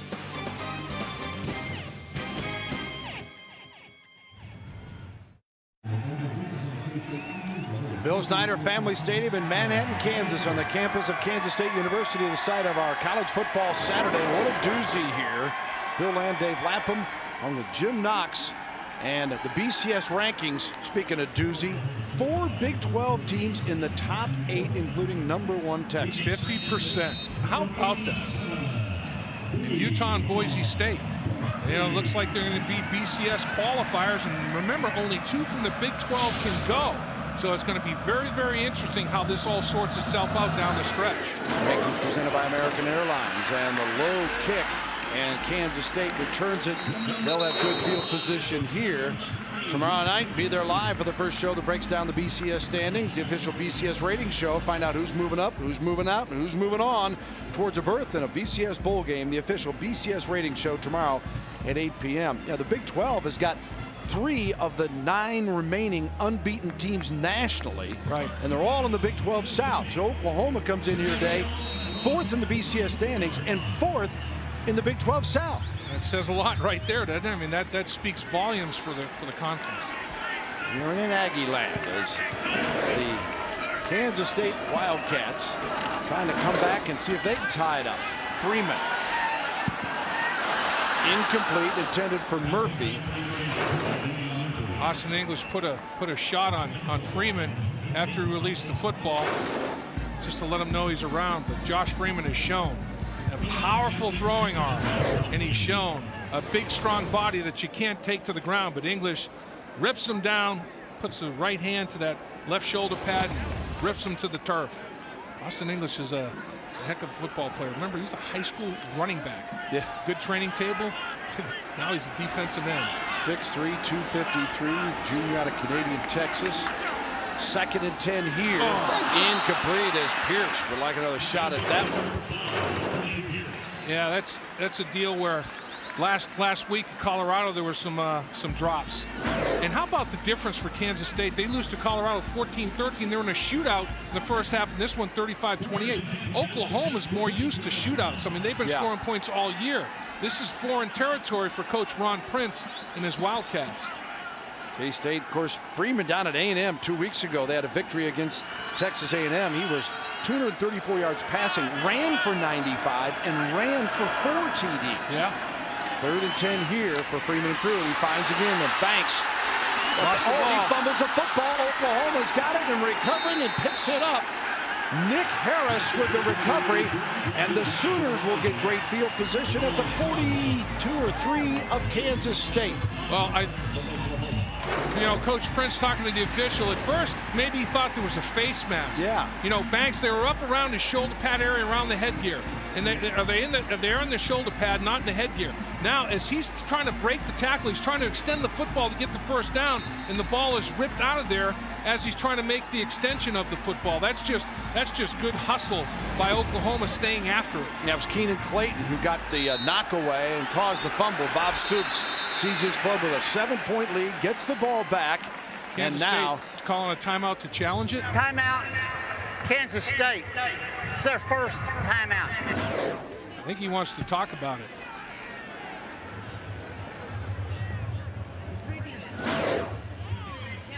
They're challenging the previous play. Kansas State called the timeout to challenge the previous play. Was his knee down before the ball came out? Play is under further review. As I was speaking, I was getting a page. He was getting a page. He was getting a page from up top. So Kansas State doesn't have to challenge. It's getting further review as we speak. Again, it doesn't matter about the face. This is the end of the play. Was the knee down before the ball came out? Doesn't look like it. Doesn't look like the knee's down before the ball's ripped out of there. Let's see. He's exposing the ball. It's hacked at. The ball's out before his body part's down, and there's not a body part down on the turf before the ball comes out of there when Clayton's tomahawk chopping at it. There's the tomahawk chop. He's starting to lose possession. He's not on the ground yet. The ball's out. He's not totally on the ground yet. I don't know that one. I think that they're not going. There's not enough evidence, I think, to overturn it. I would agree. I think the call on the field's going to stand. Good cam work by our guys once again. After further review, it was indeed a fumble. The ball goes over. So Oklahoma will get the football back on the turnover. Now remember, Kansas State opened the game, if you weren't with us, with a very impressive drive after a penalty on the kickoff, and they took it to midfield, and then Freeman got whacked and coughed it up on an interception. The Sooners returned to the 26. 5 plays later from Murray, they scored. Let's see if they take advantage of the turnover again here. Kansas State's done a heck of a job to get back in this thing, but you cannot keep giving this offense the football in this position, Dave.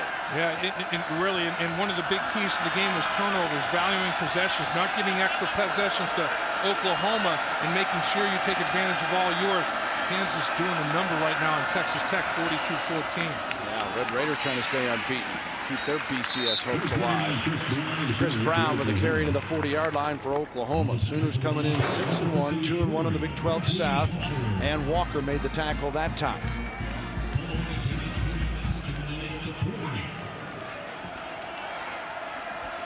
.647 yards of offense in this first half between the two teams. 326 to 321, Oklahoma the leader. And another one, this one dropped. Bradford, nice pass. Cheney couldn't handle. Yeah, he couldn't throw it any better. Bradford kind of showing about as much emotion as he shows, which is really none. I mean, I think that's his biggest strength, is his poise. He is cool, calm, and collected. He never gets rattled. You know, when the game gets frenzied, his pulse drops to like 50. He is so calm and poised under pressure. Keeps it all under control all the time. Just a sophomore. Bradford. And this one complete to Gresham. Nice leaping grab, and that ought to move the chains down near the 31-yard line. Nice job by Oklahoma's people up front picking up the blitz. Kansas State came with extra numbers. They picked it all up, and they had Gresham in a mismatch. Gresham's too fast for linebackers, too big for safeties. 11-yard pickup. Gresham coming in with 26 grabs for 423 and 6 TDs. And Oklahoma, Marco Murray stopped at the 29 as Eric Childs is there. Childs, a junior out of Arlington, Texas, played his high school ball at Irving MacArthur.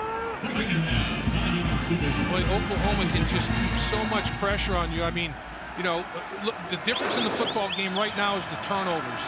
The one possession that Kansas State gave back to Oklahoma, they scored. They have a 7-point lead. Now this possession, if they score again, the 2-score lead will be due to the 2 turnovers in the game. Murray, 11 carries, 82 yards in this first half. Bradford going to the air. Another wide open Gresham. He bulls his way. Touchdown. No signal. And Oklahoma. Yeah, they did. There it is, finally, as the Sooners, Gresham. Oh, he ran over Blair Irvin. You talk about wrapping somebody up. This big fella, he may take more than one. Gresham is a horse. 6'6", 250 pounds. Watch him run over Irvin. Boom, lowered his shoulder pads, ran over Irvin, and scores easily. I mean, linebackers can't take him down before crossing the pylon. That was Reggie Walker. But Irvin was thinking, oh my gosh, I've got this big boy one-on-one. And he did a job trying to go low. Gresham is low and ran him over. And the kick, missed. No good. No good on the point after that time by Stevens. And who knows where that may lead. Yep, in the shootout. Yeah, in this wild game. So it stays 41-28. Let's see if he just basically blocked it out a little bit, pushed it right, hit the right upright. Back at you. Well, who can forget the performance of Kansas State's Darren Sproles in the 03 Dr. Pepper Championship game.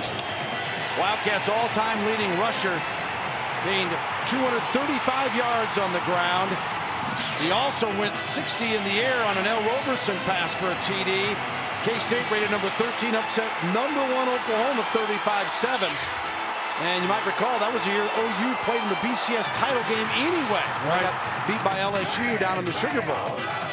I used to love to watch Darren Sproles run because it reminded me of a duck swimming on a pond.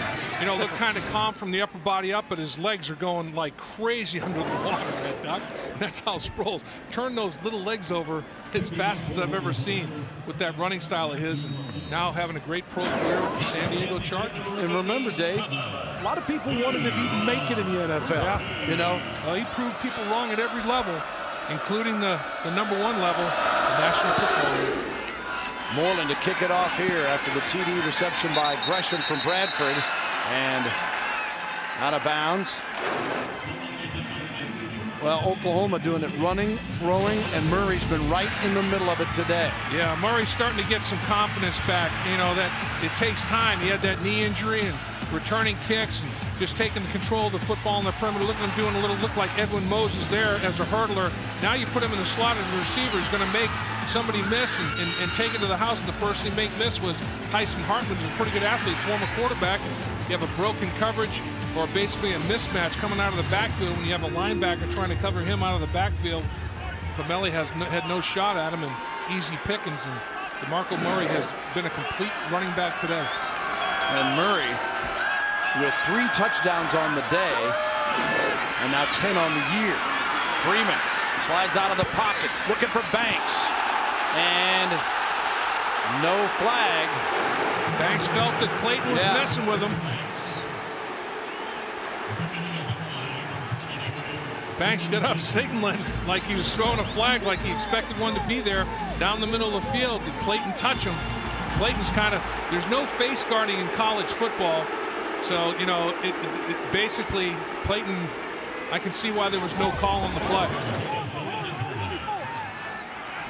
That's where Banks has a little bit of difficulty finding the football at 5'7", 142 pounds. That's not what you look for matchup-wise with Banks. 2nd and 10 from the 20-yard line. Wildcats down 13. Oh, great grab inside to the 33-yard line by Pierce. Man, did he stretch for that football like Velcro hands as Harris made the tackle. Well, Austin Box undercutting it again. And Austin Box just can't quite make the play on it. You know, he feels like he's going to make the interception.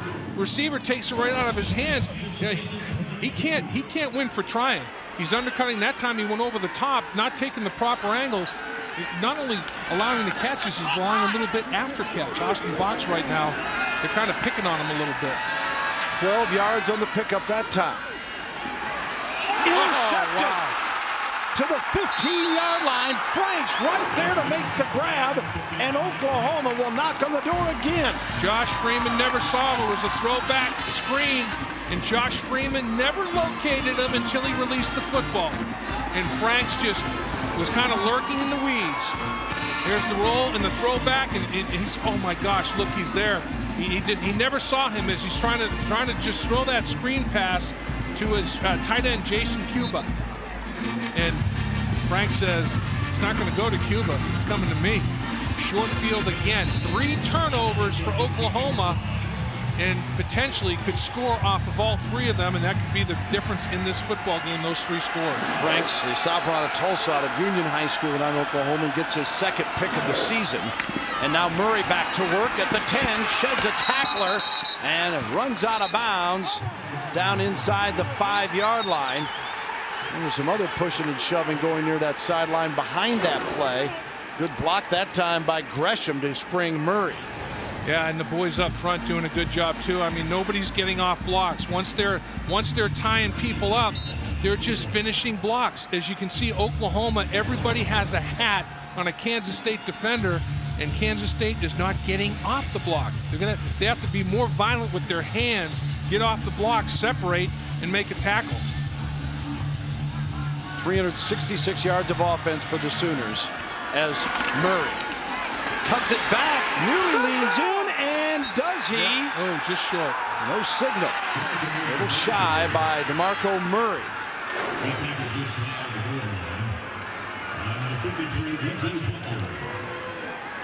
Murray is trying to second and third effort lunge with the football. Remember, where is the football and where is his knee? His hand's down, and the ball had not crossed the plane. Is the left knee down as well? Where's the left knee? Where's the body?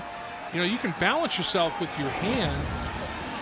You can tripod yourself to regain your balance. We're going with the call. Well, they're going to review it. Now they're going to review it. Yep. Because you can, when the hand's down, you're not down. You can tripod yourself and regain your balance, and as long as his knee or anything in his lower body, wasn't down other than the hand, if his elbow or shoulder's down, okay, it's just the hand balancing himself. Where's the football? I think he crossed the plane before anything other than his left hand hit the ground. I think you give him the touchdown on the second effort.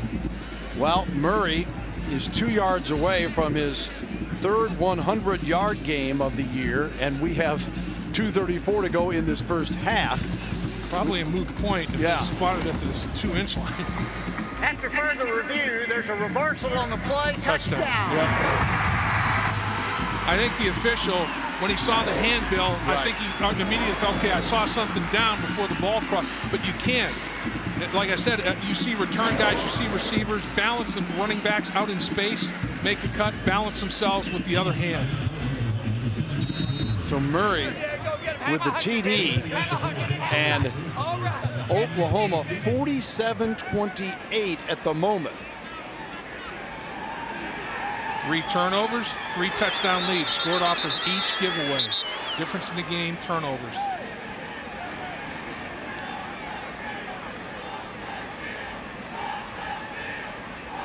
Ron Prince, I think, is talking about the clock or something, potentially. I don't know. He's looking up at the scoreboard and at the clock. Ron Prince may have a clock challenge in his mind that needs to be reset. What if he's thinking nobody can score 47 and a half? Please put 2:42 on the game clock. Yeah. 2:42. Because that was the time on the clock when he scored. And they had snapped the football and started the clock. When they went to review, they blew the whistle and went to review it. And 8 seconds had leaked off the clock, so they put them back on the clock. Good catch by the Kansas State staff. So you want every second that you possibly can in this one. So the kick is good, and Murray's 4th touchdown makes it 48-28 on the kick by Stevens. Send it down to Jim Knox. What's ahead at half? Oklahoma fans, of course, happy about that. Coming up at halftime, we'll join Mike Leach, DeMarco Farr. They'll go over top 25 scores and highlights. Also, what else, girls? Next time. And Dave, I tell you what, Bill Lamb, what do you think? Who has a better head, Dave Lapham or Boomer? Boomer, do your trick here. Do your trick. Check this move out, guys. Check it out. Whoa, what a trick. Oh, Noxie, that's nothing, man. I can do yeah, right. That's pretty strong. For him to be able to control that big old head like that, that's some serious strength. Usually your body follows your head right to the ground. That's why you're saying you could do the same thing. Oh, You've got that kind of noggin. Yeah, right. Bucket head. Oh, I'll tell you what. That guy, he's definitely got a horse head. What a wild game. Oklahoma jumped out 28-7. 3 straight TDs by K-State, and the Wildcats were even at 28. And then it's been all OU from the 6:26 mark to now the 2:42 with 3 touchdowns of their own, and Bob Stoops' club up by 20. And the kickoff to the Wildcats, and Murphy 20 and brought down at the 25-yard line. Well, today, college football coaches around the nation join ranks to fight one opponent, Duchenne muscular dystrophy, and by wearing an armband with a Coach to Cure MD insignia, coaches will show their support to fight this fatal genetic disorder, which is diagnosed during childhood. Football fans, you can donate to muscular dystrophy research either online or at coachtoCureMD.org or by texting the word CURE to 90999 to automatically donate $5 from your mobile phones. American Football Coaches Association supports this initiative. And you might have heard Ron Prince opening comments with Jim Knox talk about how important that is and doing the right things and trying to give back to such a needy cause. Particularly when you're dealing with young men, that disease is inflicting. Oh, Murphy nearly had another sensational grab. Franks was covering, and here is Coach Prince more about that cure. Anything that has to do with supporting, some kind of cause that helps young men, helps young people, we get behind that pretty wholeheartedly around here. That's something I think is important. This particular form that we're trying to battle is particularly debilitating. And there's a bunch of people out there supporting it this weekend. A lot of coaches wearing the armbands.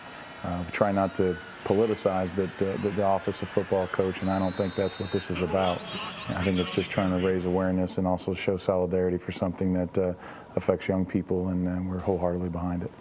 Here's Coach Prince, a class act. And, you know, Coach Ron Prince's dad passed away yesterday morning. He's coaching today with a heavy heart. His dad, 90 years old, and passing. And Ron Prince is an adopted only child, and his parents did an incredible job, because Ron Prince, in so many ways, is a quality human being. And I think the fact that he's supporting this effort today is another testament to it. And his dad obviously had a huge influence on his life. Ron grew up in Junction City, not far from here in Manhattan. Here is Freeman.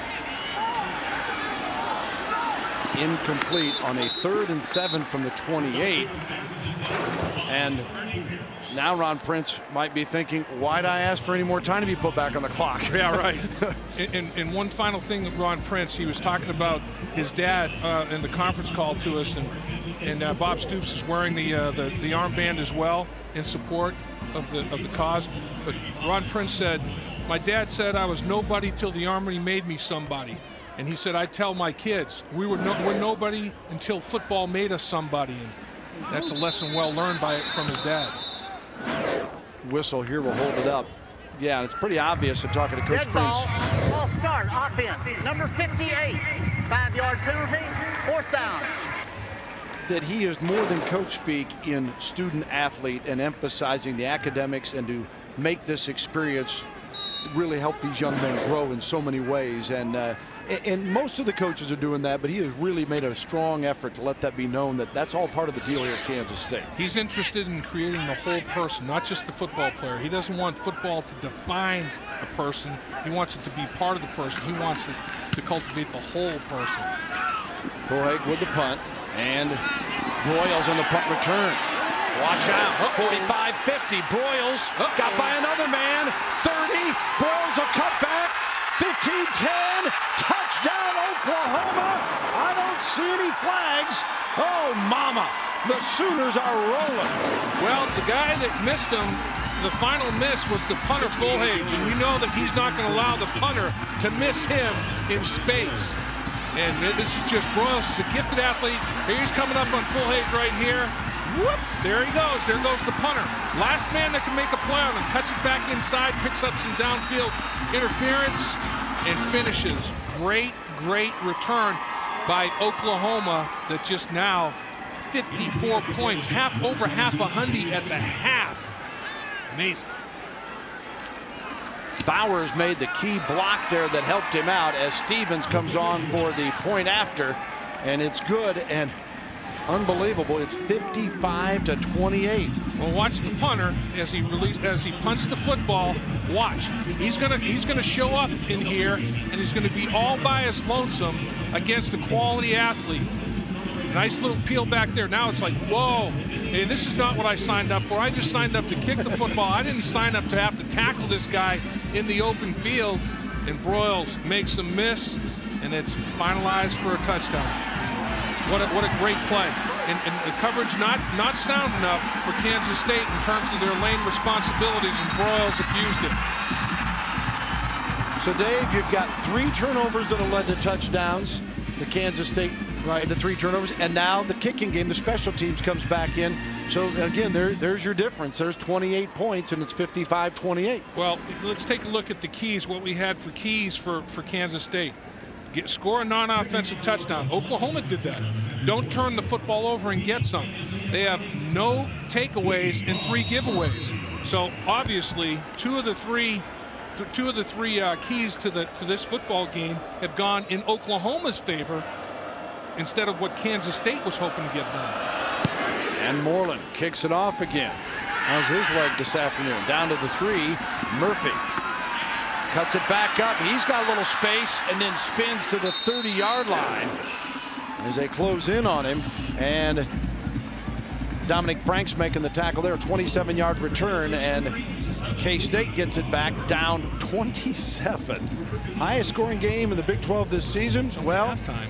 Yeah, that was Texas. We're almost there. And Missouri last week, and 87 points combined, 83, and today 83 today. We're only 4 points away from tying that master. It's amazing. I'll tell you what, you need your computer out here to stay track with this one. Well over 700 yards of offense in the first half. Freeman banks, and another big play. He steps out of bounds at the Oklahoma 39-yard line, and they're knocking on the door again with 1:10 to go. Josh Freeman, accurate out of pocket, changed the launch point, and he delivers a perfect strike. I mean, that is just getting the ball downfield in a tight little spot because, as we said, Banks is 5'7". And to put it over the defender, and right there for Banks to hit him in stride, 5'7", 142-pounder, that was a dart down the field by Josh Freeman on the run. 40 yards on that play. As you take a look at what's going on just down I-70 with Texas Tech and Kansas, and a fumble, and Oklahoma's recovered this. Unbelievable. K-State looking to score again, and Oklahoma with another turnover. Frank Alexander with the recovery. And I think Macon knocked it out of there. You know, ball security. You have to be aware of the ball security. Granger came up with the football, maybe. Let's see. Who knocks it out of there? Okay, knocking it out of there is Frank Alexander, right. And Granger comes up with it. But Josh Freeman has to secure it, has to put it away. Frank Alexander realized he hadn't, and he punched it right out of there. Fourth giveaway. You can't beat Oklahoma being -4.5. Now, and Brent Venables may look at his defense and go, my gosh, we've given up 375 yards of offense. Hey, if you can create turnovers, it's all right, as they're proving, because Kansas State has no answer for the Oklahoma offense, particularly with the field position they're getting via the turnovers. Murray on the receiving end here is stopped by John Hulick. And Oklahoma, with 46 seconds to go in the half, a chance to score again. And they'll go for it. Gresham. Huge target, popped inside the 30. Oh, incomplete, beg your pardon. Bobbled that bad boy, never had possession. You know, again, the keys for Kansas State. Non-offensive touchdown. Nope, Oklahoma scored that. They have to win the turnover battle. Nope, they're -4. They were -3 on the day coming in. Oklahoma +5. Oklahoma now +9. Kansas State -7. The only thing they're doing well, explosive plays, big plays. That was the other key. And Kansas State has gotten their share of explosive plays. You can't give it away like they have. 39 seconds. 3rd and 5 for the Sooners. Bradford, little look in, and it is complete to Chaney, and that will move the chains. Stop the clock momentarily. No problem for Oklahoma in this hurry up that they run to perfection. Hulick made the tackle. Boy, how badly do you think Manuel Johnson wants to play? Yeah, he's going. I think that elbow's fine now. Yeah. With the half. How about you let me play the second half? Yeah. Gresham with the receiver here. Well, Oklahoma, a record here for most points in a half. The old mark was 52.5 against Rice, 1978. And they very well, with 20 seconds to go, get 6 more. This is going to be a record for both schools in terms of points combined in a half. 73 points in a half. I mean, that's got to be a record in both schools' annals in terms of total points combined. I mean, for a while we had a real track meet going on with 28-28, but then turnovers, punt return, all of a sudden here it is 55-28, and it happened quickly. Yeah, it's like all of a sudden Usain Bolt showed up on the Oklahoma sideline of this track meet and said, see ya. Exactly. As I want to remind you, stay with us. Some crazy stuff going on in college football today. And Michael Eaves, DeMarco Farr will update you on everything here at halftime on College Football Saturday. You know, Josh Freeman only had 2 interceptions on the season coming into the game. Billy has 2 in the first half today, and he lost a fumble. Tough day for the record-setting Freeman. Bradford on a 2nd and 4. Incomplete, intended for Broyles. 3rd and 4 with 14 seconds to go. You know, the thing about Bradford is he always sets up with unbelievable balance. His body is never contorted, never out of balance. He has tremendous body control. And that's what it all starts with. It all starts with the feet, lower body, and that transfers to the upper body. 12 of 21 for 222 yards and flag here. Yeah, that's gonna cost you. You can't even fake the start of the play, and Brandon did at the right tackle spot.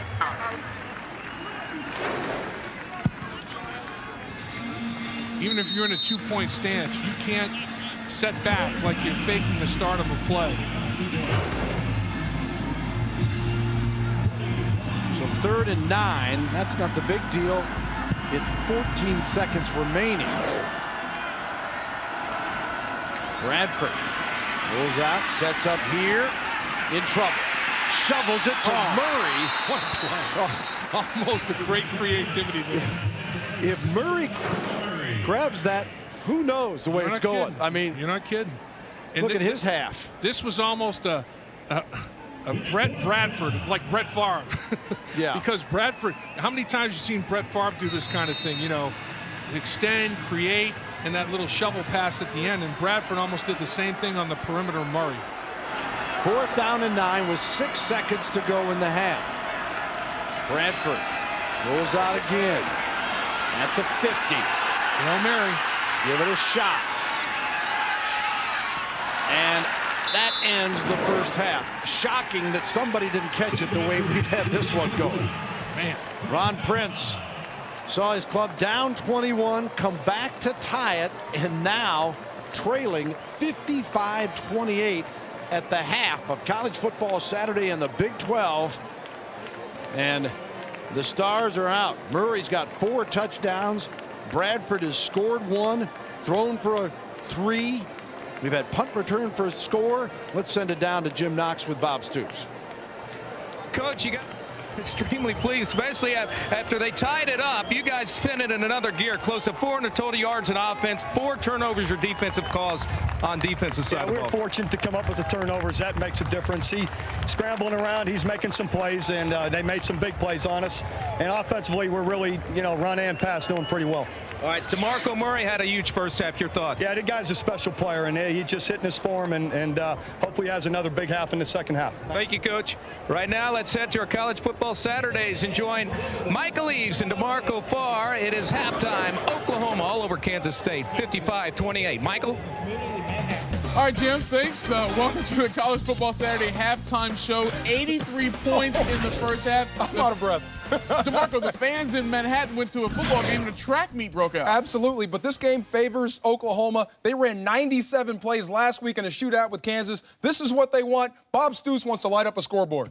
55 points. That's an OU record for most points scored in a half. We got more scores and highlights coming up, and we also have text time. We know you want to be interactive. Here's your outlet, 310-425-9455. DeMarco's answering your questions and comments all day long. We're coming up, Texas Tech putting on an offensive show as well against Kansas, but today just the start of a tough stretch of games for the Red Raiders. You're watching the College Football Saturday halftime show.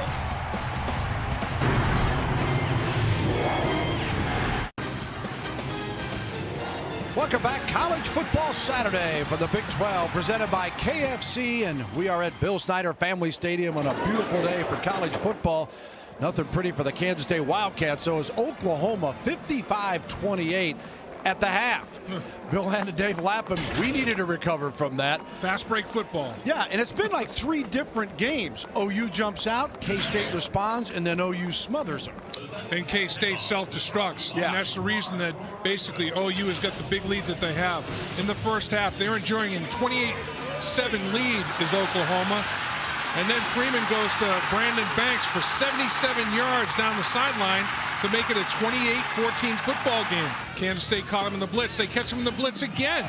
And Austin Box tries to undercut Mastrud, makes a bad decision. Now it's 28-21.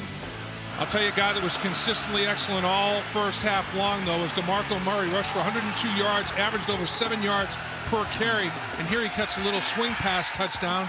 Linebacker can't cover Murray out of the backfield. And then this was a backbreaker. Ryan Broyles goes 68 yards for a punt return. Punter's not going to catch him or make a tackle on him in the open field. He's to the house to make it 55-28 at that particular time. And that is our halftime score. What a track meet. Just incredible. Take a look at the stats here, and some things are fairly even. I think the thing that stands out, two things, the turnovers, 4-zip, and that, as Dave mentioned, 4 touchdowns it's resulted for Oklahoma. And the average per play, Kansas State, how many times you average 9 yards per touch, and you're down 27? Well, you're down 27 because you turned it over 4 times and you didn't take it away once. You cannot play a top 5 team and give them 4 extra opportunities and possessions, because Oklahoma's going to finalize. And Bill, their red zone numbers, I don't know how many of their touchdowns are in the red zone, but they had 35 touchdowns in the red zone and 37 opportunities after their first touchdown. So depending on, they've only missed 1 time, only settled for 1 field goal in the red zone all season long. And that's continuing through this first half when they hung over a half a hundy on the board. They're amazing. When they get in the red zone, they know how to finish. I believe they're 6 of 6 today in the red zone. I say I believe because it's so hard to keep up. It is. It's mind-boggling here. And then Oklahoma, as we take a look at their possession chart in the first half, gets the ball to start the second half, and first down carry out to the 22. Look at that. Well, a 3 and out. What's that doing in there? I mean, that's impossible. That couldn't have happened.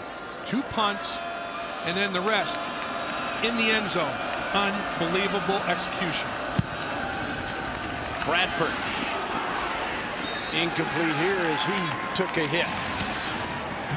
Now individually, Bradford in the first half.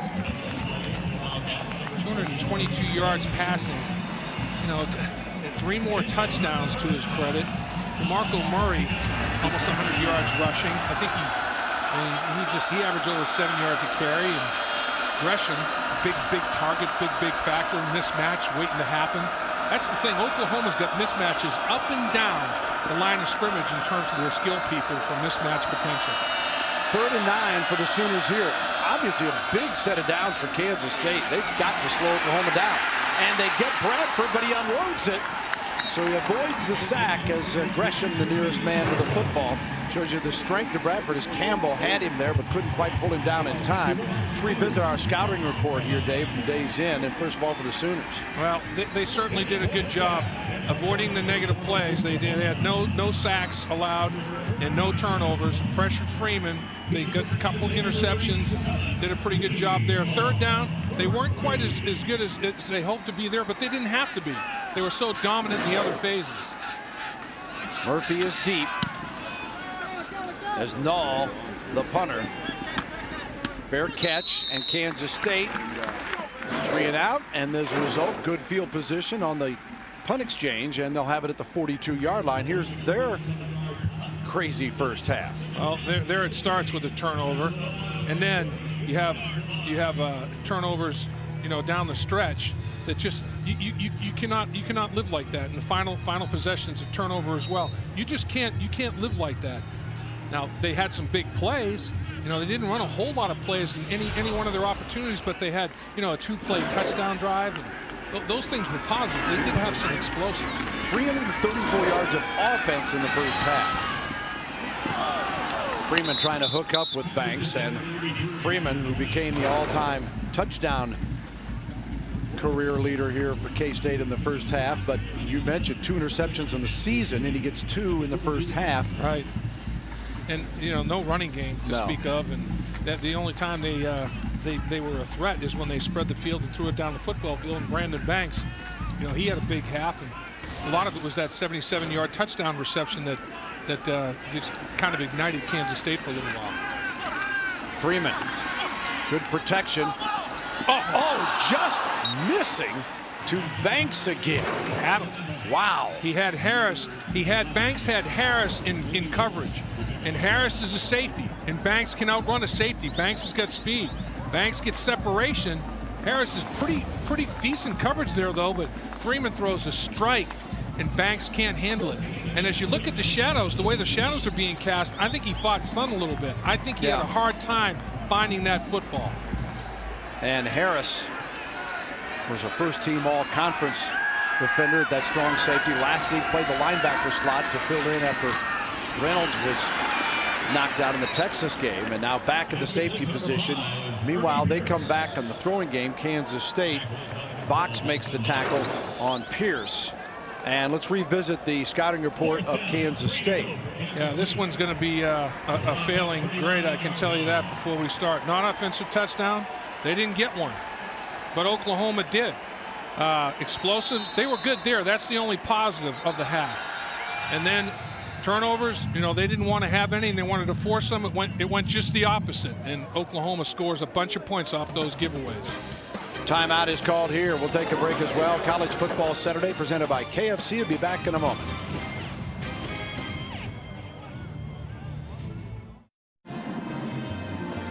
Our best buy, best connection of the game is the record setter from Freeman to Mastrud. Well, Oklahoma blitzes. Austin Box has to take the tight end in coverage, and he tries to undercut it. The backside linebacker tries to undercut Mastrud, and he doesn't do a very good job of it angle-wise.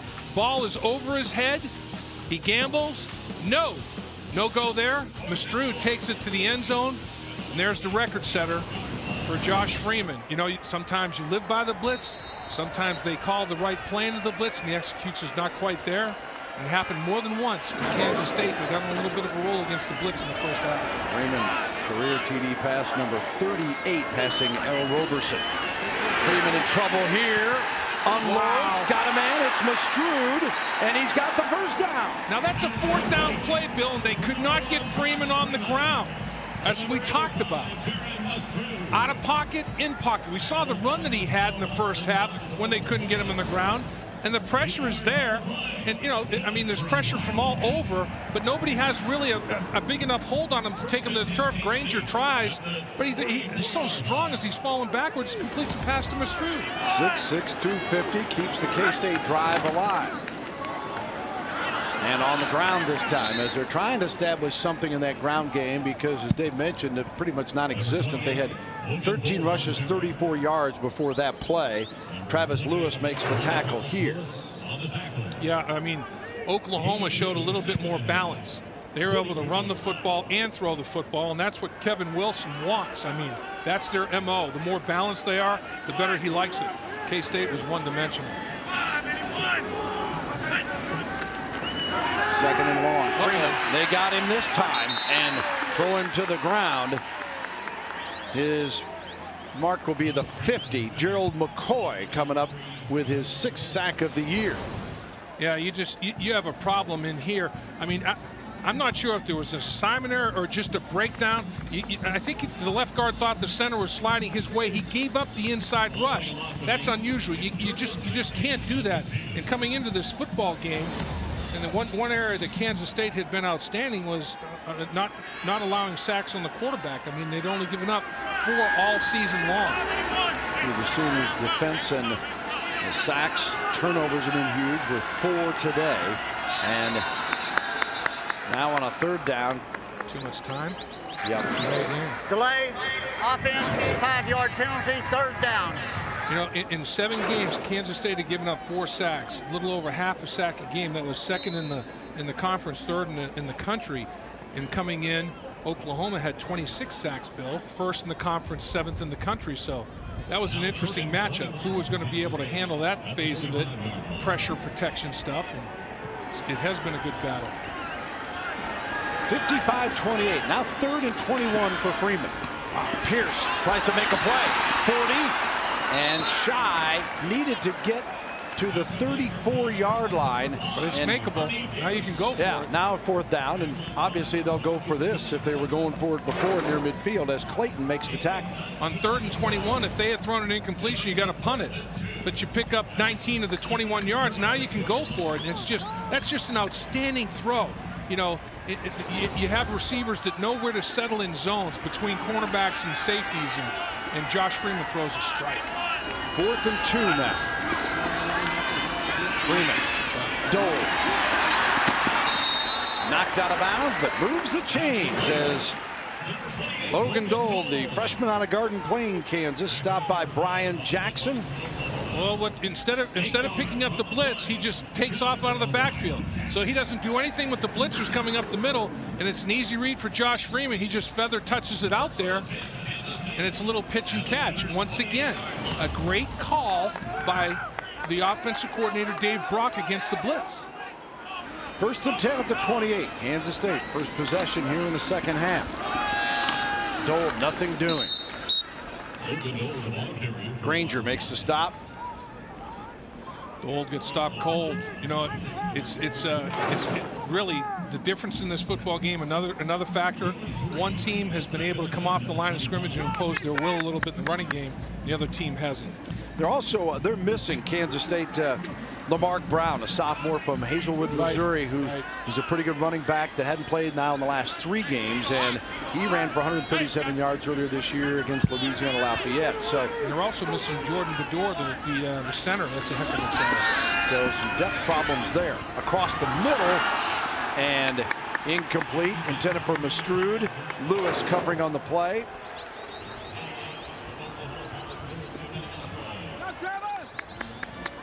Oh, that's been a nice little safety net for Josh Freeman, and the Sooners keep blitzing, and Josh Freeman took him right to the smush, right to the face mask. Austin English gave him a little shiver in there. Now 3rd and 7 at the 25. Life of a quarterback, Bill. Yeah, better be tough. 6'6", 250. He's bigger than us, and he looked right over the turnip off his head. Freeman, they come after him again, and they do wrap him up for another sack as Keenan Clayton led the charge. English, you mentioned, he was there as well. Well, as we said, given up 4 sacks all season, gave up 2 sacks on that possession. On that drive, they gave up 2 quarterback sacks. Highly unusual. And they're bringing the house, and they're bringing them all. And twisting and stunting, and Kansas State's offensive line's not up to the task. Josh Freeman goes down. Rossman comes on for the field goal attempt. Brooks Rossman, his longest is 53. This is from just shy of the 40, so a 50-yarder. He's got the leg, and Rossman, no good. Just missed. Yeah, blocked it, pushed it right. Well, he's got plenty of leg, though, like you said. He got quick elevation, too.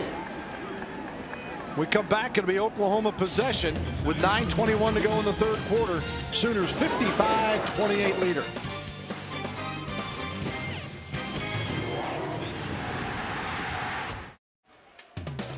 College Football Saturdays presented by KFC and the KFC $10 Challenge. 7 pieces of KFC original recipe, 1 large side, and 4 biscuits for just $9.99. Life tastes better with KFC.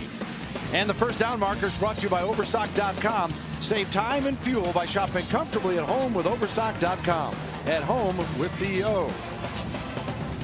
Well, now Oklahoma playing a little big boy ball by this formation, Bill. They're getting after it a little bit. Line up under the center as Clapp and Murray are the backs behind Sam Bradford. 1st and 10 from the 32. We're in shock because there's been no scoring yet in this second half. We don't quite know how to handle it after that unbelievable first half as Murray carries this one out to about the 33.5. And that's the thing about Oklahoma we saw in the first half, how versatile their athletes were. They were spreading the field. And now you see they've got the big lead. So what do?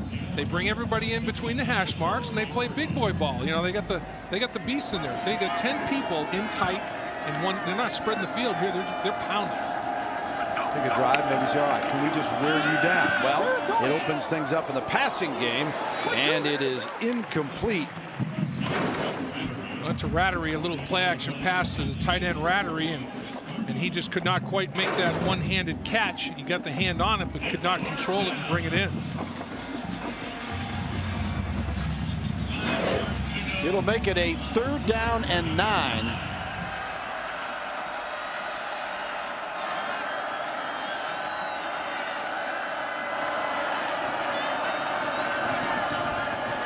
Bradford steps up, felt the pressure.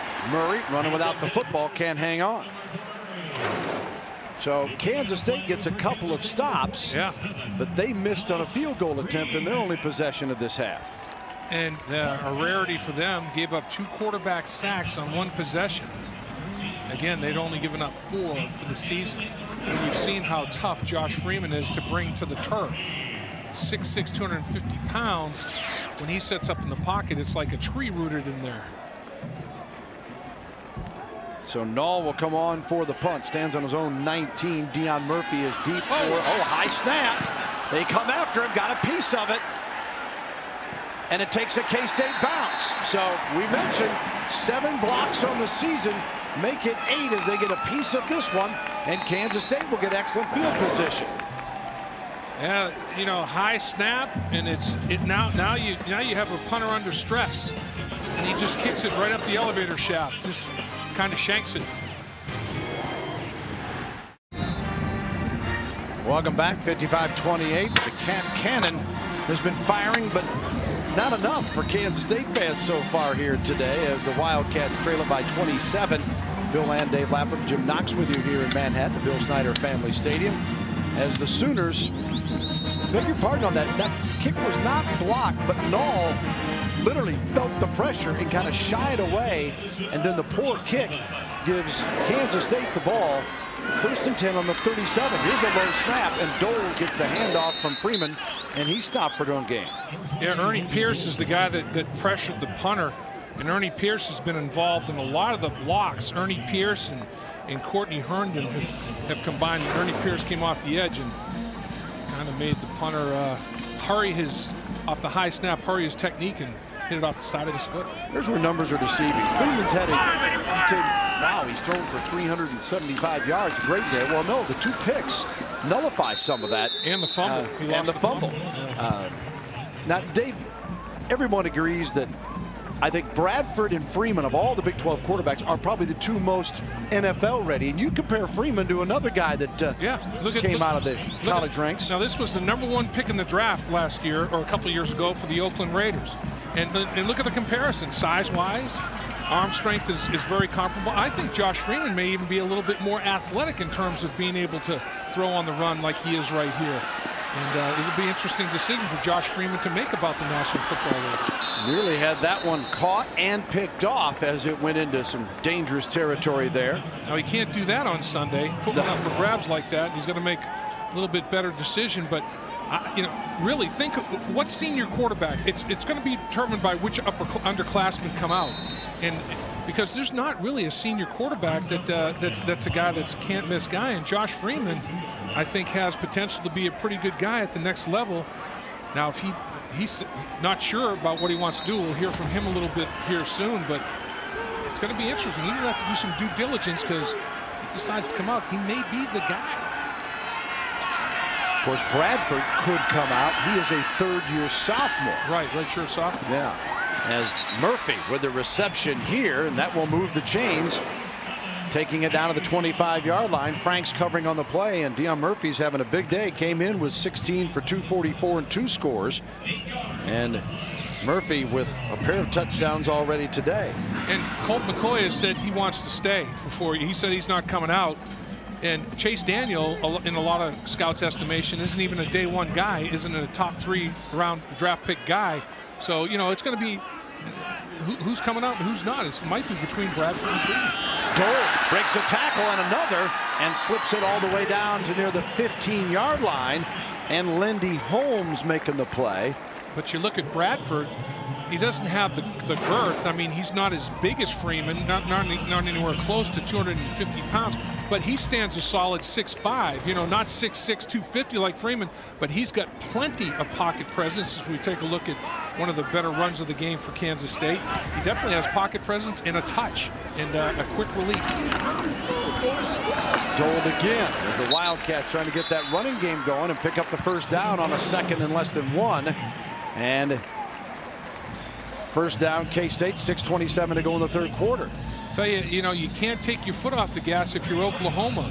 The way this thing, you know, it was 28-7 and thinking yawn, ho, hum. Next thing you know, boom, it's 28-28 as Kansas State starts making some explosives in the passing game.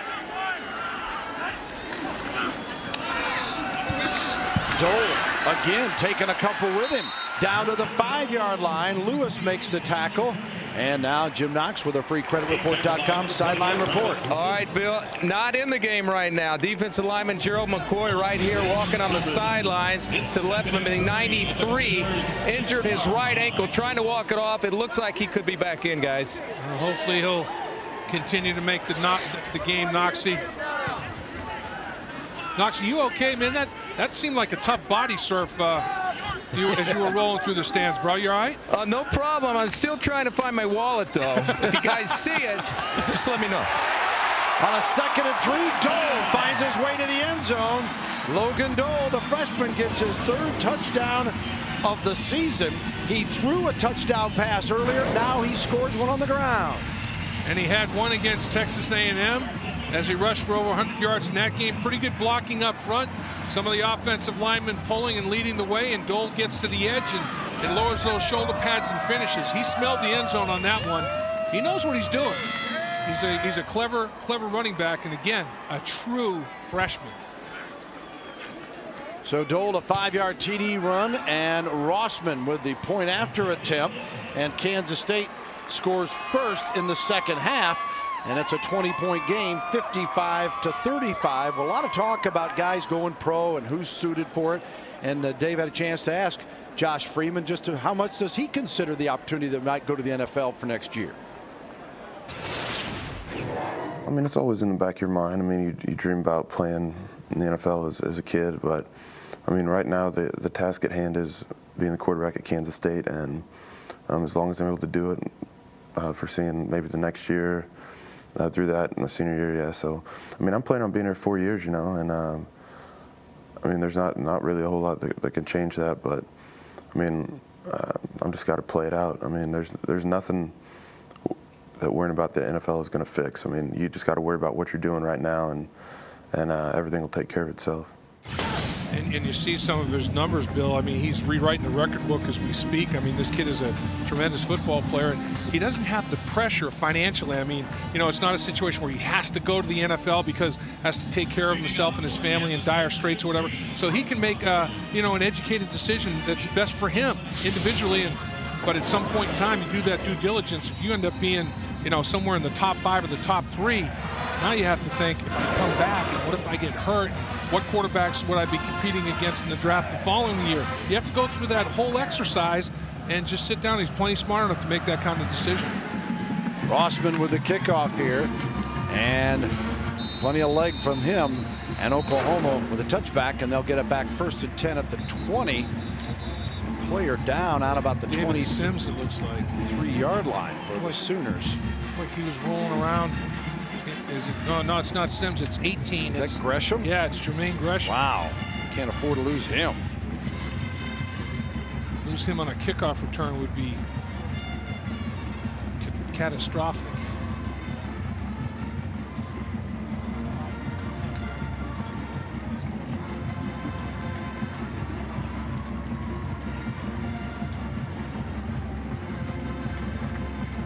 He is obviously in pain. And it's an upper body injury, not a lower body. So I guess if you had your druthers, that's where you'd like to have the injury. You don't want to have ankle, knee, that kind of injury. And Gresham's got a 29-yard touchdown reception here today, and he's hanging that left arm as he comes off the field, Bill. So I don't know if it's a shoulder or, you know, what the injury is to that left side, but obviously that's hanging pretty limp, that left arm. 19 TD receptions in his career, most ever for an Oklahoma tight end. And this year, he's averaged 29 yards per TD reception. Last year, he averaged 13.8. So it goes again to what you were talking about stretching him out, playing him in different places. He is a huge weapon. Murray slips as he tries to turn it upfield on a 1st and 10 from the 20. And it'll be second loss on that play. This first down marker brought to you by Overstock.com. Shop for the company that supports college football. Overstock.com, at home with the O. 2nd and 12 officially from the 18. Oklahoma with a 55-35 lead. And at 55 at the half if you weren't with us for the early one. Here's Bradford. Got a man wide open is Murray. 30, 35, got a great block, 45, of bounds across midfield at the 49-yard line of Kansas State. Bradford to DeMarco Murray. Cheney, was that the blocker on that play? Courtney Herndon bit. Watch number 20 in the purple jersey right here. Whoops! Uh-oh! Oh no! And he tried to redirect himself and falls down. He's like, oh man, I bit too hard. Now off to the races, and there's the downfield block you talked about. Just an absolute pancake, throw some syrup on that block from Cheney. 33 yards on the play, and Oklahoma setting up in K-State territory now. Call it actually the 48. Brown and Madu in the lineup. Moses Madu, sophomore from Norman. They just keep coming, don't they? Fake to Brown, yeah. Play clock expired. Boy, they run troops off the sideline, though. They are so deep at every position. They called timeout. Bench must have called timeout. For the delay, timeout was called. Oklahoma. Sideline coaches on the bench called it. All right, and while they gather, let's check in with Jim Knox and find out hopefully more about Jermaine Gresham. Jim? All right, Bill, thanks. Jermaine Gresham remains on the bench right now. They're checking out his left shoulder in a good deal of pain when he came to the bench, but we'll see what happens. Anything develops, we'll pass it on to you guys. You know, sometimes if you land on your elbow, I've done that before, Bill, landed on my elbow, trying to make a tackle off an interception, a one-point landing, and separated my shoulder. Sometimes you can just land on your shoulder and do some damage to your collarbone or shoulder. So there's a myriad of things it could be, and don't want to sit here and speculate medically, that's for sure. Gresham hopefully all right, as without Manny Johnson, 8 TD receptions coming in. And he will be back soon, though. And they had thought he might even go today, but he had a brace that just didn't allow him to do what he needed to do. And with the depth they got at receiver, why would you risk anybody? Right. No reason to push it. Another flag. False start on Oklahoma. Dead ball, false start. Offense, number 82. 5-yard penalty, first down. Kevin Wilson's got to be wondering, how do we come out in the first half, in the first quarter, and just absolutely destroy people like we draw it up? And in the second half, or in the third quarter here today, you know, a chance to just put them away, they've really struggled. At the top of the screen, you saw Hannah move early, number 82 in that white jersey. Here's Brown. He tries to answer and does, and picks it up on that carry as Brown down inside the 35-yard line. Herndon made the tackle, Phil Lodholt leading the way for that impressive run by Chris Brown. Yeah, they ran a little counter, and Lodholt pulled from that left side. Big old tackle can move. He's got some good feet, former basketball player, can pick him up and put him down. Chris Brown again, and pushes near the 31. I don't know if Madu was coming in for Brown, but Brown just waved him back to the sideline as they were signaling in that play. It was like, hey, either I don't have time to get off, or I've got to go in here. Got a flag on that play. Dead ball, personal foul. Number 73, 15-yard penalty, second down. Brandon Walker committing the penalty, senior out of Detroit, Michigan. You know, they overcame a 1st and 15 by just a straight run. What a luxury that is for Kevin Wilson. 1st and 15 off schedule. Nah, just run an inside zone play, and they pick up 17. Now they're off schedule big time. I mean, personal foul is put you off schedule. Now you're looking at like 1st and 25. Oklahoma 457 yards of total offense, 437 for Kansas State. 2nd and 23 from the 47 of the Wildcats. Here's Sooner quarterback Bradford. That one knocked away as they're trying to come inside, as Hulick making the play against Cheney. Quentin Cheney, a senior out of Tulsa. You know, that was another good thing in the first half. Fast break football, there weren't a whole lot of penalties. I mean, both teams played very, very clean football, although the tempo was so dramatically high. Murray in beside Bradford. 3rd down for the Sooners.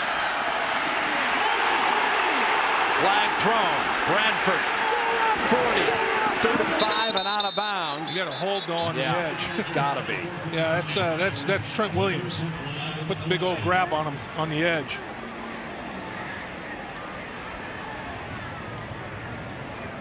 And the whole stands erupted. Yeah, everybody at K-State certainly saw it, didn't they? holding. Offense, number 71. Be a 10-yard penalty. You were an offensive lineman. Did you ever have a quarterback get mad at you for holding if you were helping protect him? No, not really. And this right here, watch, inside it's a little twist, and the true freshman's the one that's getting held, you know, and that's definitely a good grip on Brandon Harold. Now this kid from East St. Louis is a true freshman at 6'6", 264 pounds, and I'll tell you what, coach and staff could not speak highly enough of this young man, mature physically and mentally. 3rd and 33, yeah, he leads the Big 12 in tackles for loss and had one denied there possibly. Bradford trying to hook up with Iglesias, and the Sooners are stopped by the Kansas State defense. So Oklahoma, after a 55-point first half explosion, scoreless with 3:08 to go in the third quarter. Kansas State has picked up one score, doled a 5-yard run at 5:29 in this period. Murphy back for the punt return. Yeah, you were once again getting back to Brandon Harold.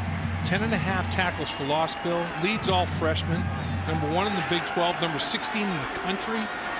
He's a heck of a football player. 3 quarterback sacks as well. Another high snap. Again, they bring the heat on, but a high kick, and Murphy stays away from it, goes out of bounds. Well, Oklahoma, we mentioned, 4th in the nation, BCS, and 4th in the Big 12 South. Here's what's happened today. Texas Tech has already won, defeating Kansas. Big, 63-21 was it? Yeah, and then you got Texas and Oklahoma State about to kick off right now, and somebody's going to lose there, obviously. Baylor's having a heck of a game up against Nebraska. Now, Tech today, Graham Harrell.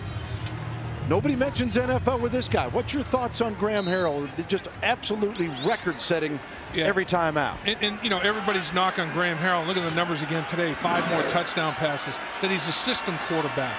And we'll talk a little more after the snap here. Oh, my, what a boot that time from Dominique Franks. Franks on Banks. Or Banks, I should say. Yeah, Franks on Banks. Man, and this, you talk about smush to smush. Woo! That's helmet to helmet right there. You know, in the NFL, that's a defenseless receiver. That may be flagged when you go helmet to helmet like that.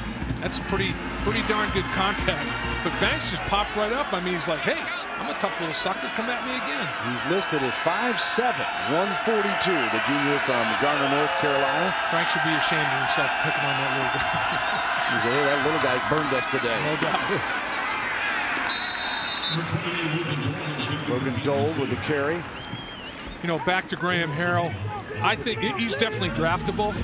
But, you know, you look at his size, his arm strength, all the things that you have to project to the next level. He definitely, I mean, the offense that he runs is a gimmick gadget offense. Look at David Klingler, you know, running the run and shoot. Cliff Kingsbury ran that offense. And Graham Harrell, I think, has to fight a lot of those kind of things, whereas Josh Freeman has run more of a pro-style offense, and he has more of a pro-style body. Freeman here, incomplete. Strue to Murphy, not sure who the intended receiver is. He got a lot of pressure from Austin English that time. You know, all the quarterbacks in the Mike Leach era, they've all gotten into the NFL, either free, they're in camps everywhere. They get the camp. Now how many have really gone on to post numbers? It's, you know, again, they're capable college quarterbacks, and they you know, every team, a lot of teams have 3 quarterbacks in the NFL. They're amongst the 96 best quarterbacks in the country, so they'll have a shot somewhere. High punt this time as Broyles receives at the 41. Outruns one defender and then brought down near midfield. Bodies flying around that time as Wilson made the tackle for Kansas State on Ryan Broyles. Balogun came through there like Batman. I mean, yeah. He was flying through the air. Looked like a superhero. So Oklahoma will come back with excellent field position. You know, look at Andre Ware, another one. Yeah. You know, Andre Ware, Heisman Trophy, gets to the NFL, and, you know, they run and shoot again. You know, these system guys, that's what unfortunately, you know, whether it's deserved or not, he's going to be fighting. No question. Brown on the ground, and Walker makes the tackle here. Brown with over 100 yards rushing. DeMarco Murray, 16 carries, 100 yards, and 2 touchdowns today. And Brown with 1 score. Murray 2 on the ground. He's also had 2 through the air from Bradford. And here is Brown again. And send it down to Jim Knox real quick. Austin English, they're looking at his left knee. Austin English, the fine defensive lineman of Oklahoma, on the training table. They're looking at his left knee, guys. Uh-oh, don't want to see that. Too good a player to, again, they start to get some players back, and it's the nature of the game, though, that you've got to have depth, you've got to have numbers. Brown again the carry here as we wind down this third quarter, 39 seconds and counting, and it'll be a 2nd down and 5 for Oklahoma. Yeah, and hopefully there's nothing severe there with Austin English as we take a look. But like you said, Bill, it's got to be next man up, like Manuel Johnson, next man up. Not able to go today. Marco Murray with the carry. Tyson Hartman, freshman out of Wichita, Kansas, makes the stop. DeMarco Murray is long and light. You know, I mean, he's a different kind of running back, and he is such a weapon. He lost the tire again. That's the tire that he halfway blew in the first half, and it blew off that foot again. He has How's that happen? He has to take a pit stop, man. You got to get a whole new set. I'd get a whole new set of tires. Didn't get him at the half. Maybe at the end of the third quarter, get a whole new set. He's got time now. All right. Well, that's the end of the third quarter here in Manhattan at Bill Snyder Family Stadium. Oklahoma still leads 55-35. You're watching Big 12 College Football Saturday. It's presented by KFC.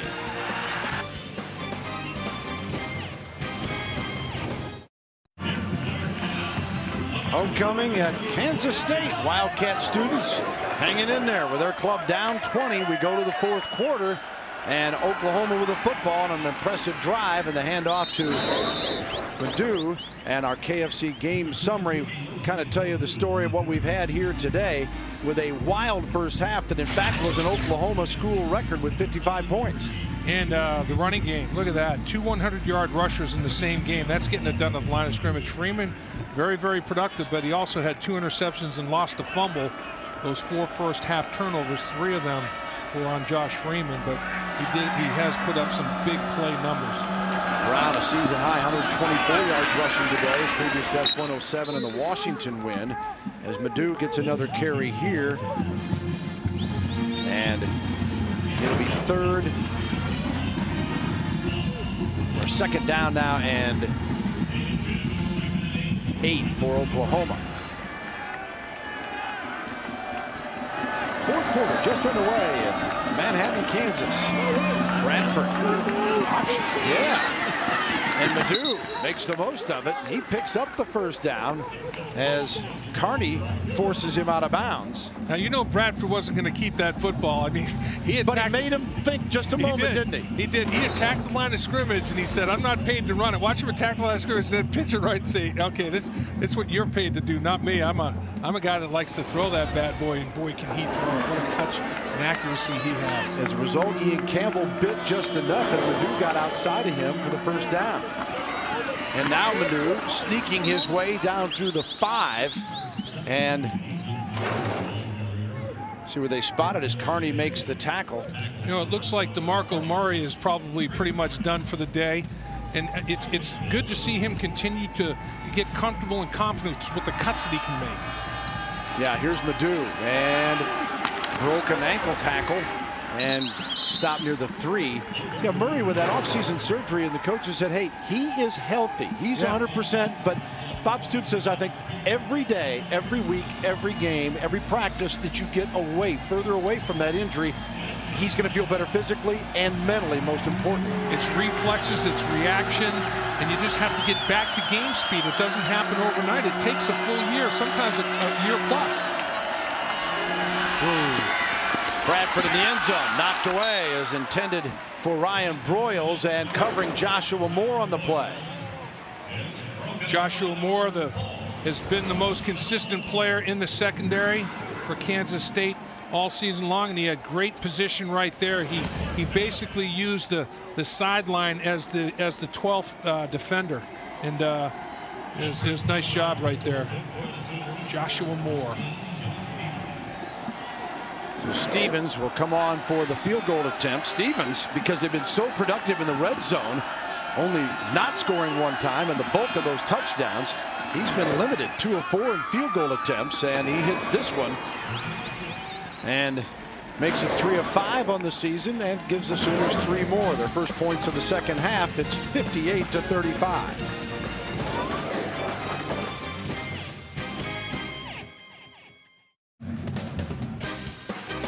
Welcome back.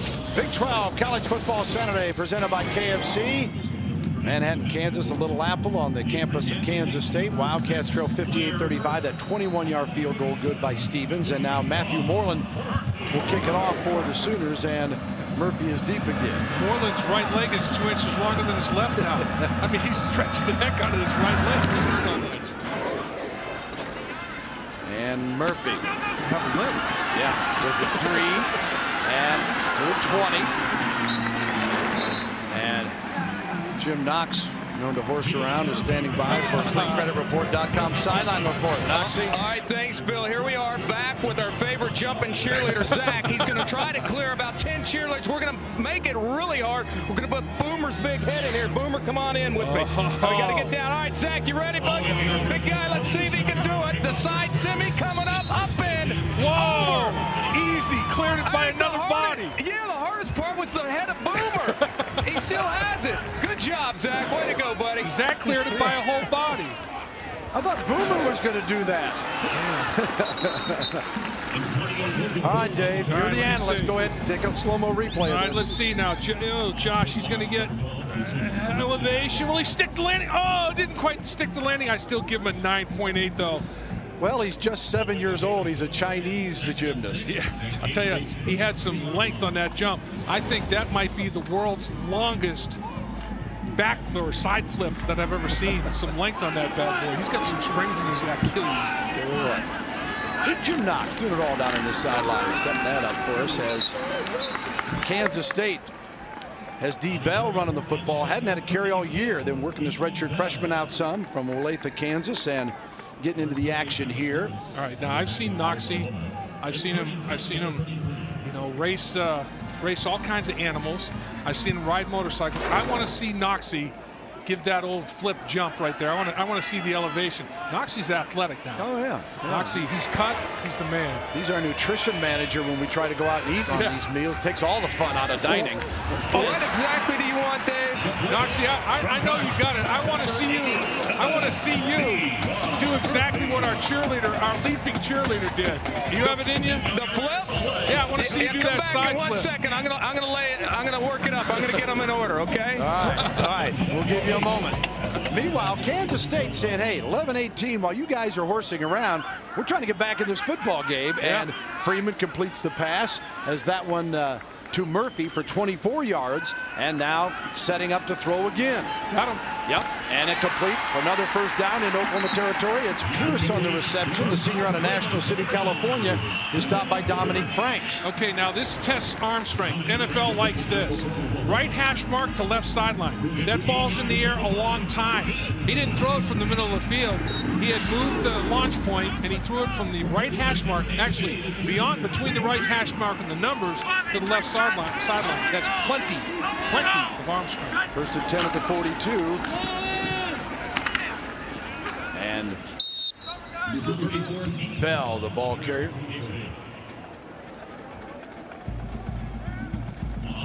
You know, you're looking at these quarterbacks that have so much accuracy.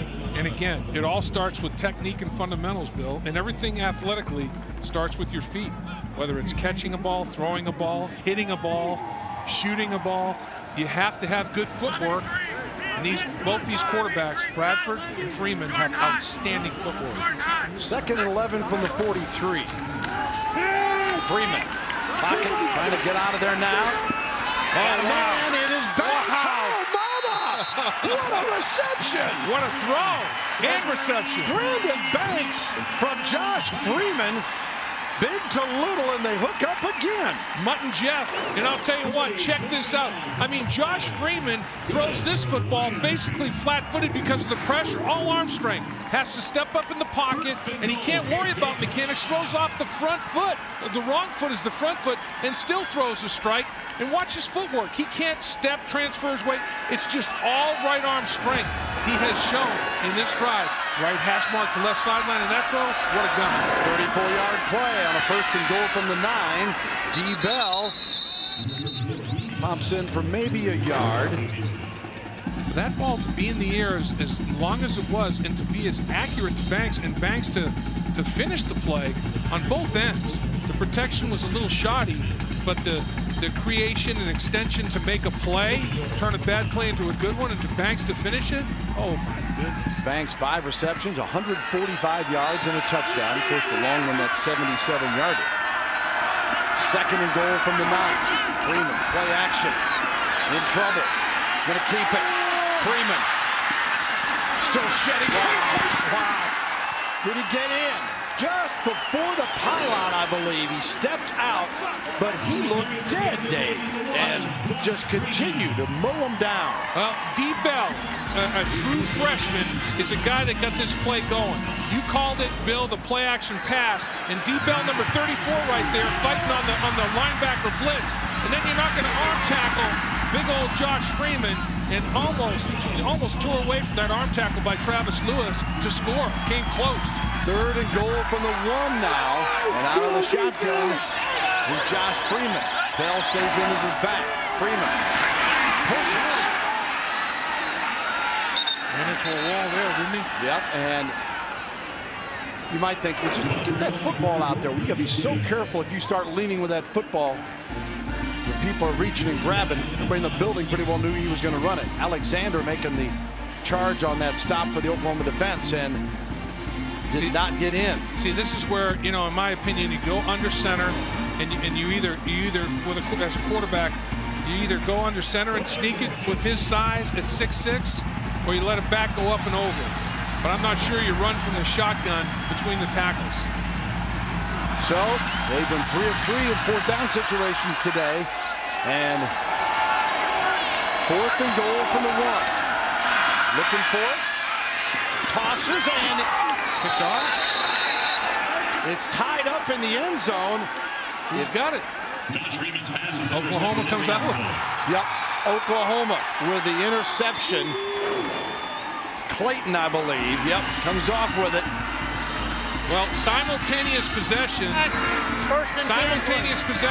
once it crosses the goal line, goes to the offense. But in the official's opinion, Clayton definitely had the football.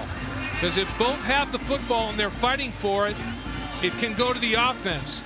But, you know, Clayton actually takes it away. As they go to the turf and they're fighting, he takes it away from Cuba. Clayton just pulled it right out of his hands.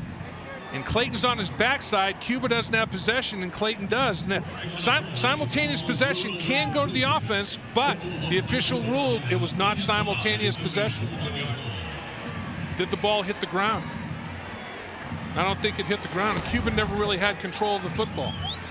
Yeah, so saying incomplete, and it'll be Oklahoma ball inside the 1-yard line. If you got Josh Freeman, though, why don't you just run that ball twice? I mean, I know it's easy looking up here, but if you're, you know you're going for it. Yeah. And he has been such a hard guy to pull down. Let's see, where's the ball? Cuba and Clayton are fighting for it. I can't see where the ball comes out somewhere. Body is everywhere. The ball neither player ever has full possession of the football, and that's obvious because digging in there is Franks as well. Everybody wanted a piece of that football, so it was obviously on the turf. Oklahoma comes up with it. I agree, but I think with Josh Freeman, if you're on the shadow of the goal line like that, quarterback sneak it, not from the shotgun, not from the gun. 6'6", all he has to do is fall forward potentially. So Oklahoma tries to get out of its own end zone here and they keep it on the ground. We've got 7:53 to go, and that was a critical play, obviously, or series for Kansas State if they had any hope. Down 58-35, they needed the touchdown, and now Bradford back in the controls. You got 4 turnovers, Bill, and to me that's another turnover losing on downs like that. It's like fumbling the ball at the line of scrimmage. Here's Brown. Stop near the 2. So you had 5 possessions that didn't end in a kick. 5 possessions where you gave the football back. Didn't end in a punt, extra point, or field goal. 5 of those, plus you allow a punt return to go to the house. 6 major catastrophes, and that's the reason you're down 23 points. If you don't self-destruct, you played well enough offensively if you cleaned it up and didn't self-destruct to make this a hell of a football game. The Bradford throw here. He's 13 of 31 for 255 and 3 scores. It's 3rd and 8 out of his own end zone. Incomplete. So they'll have to kick it away, and you can bet with K-State's penchant for blocks, they'll come after him. Iglesias, the intended receiver on that play, setting up a 4th down.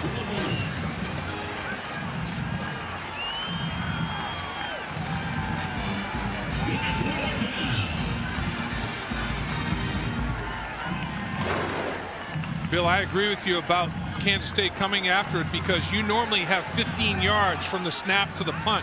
That's condensed now because of the compressed field. You're going to be dancing on the back line of the goal line. So now, instead of 15, you're dealing with 12.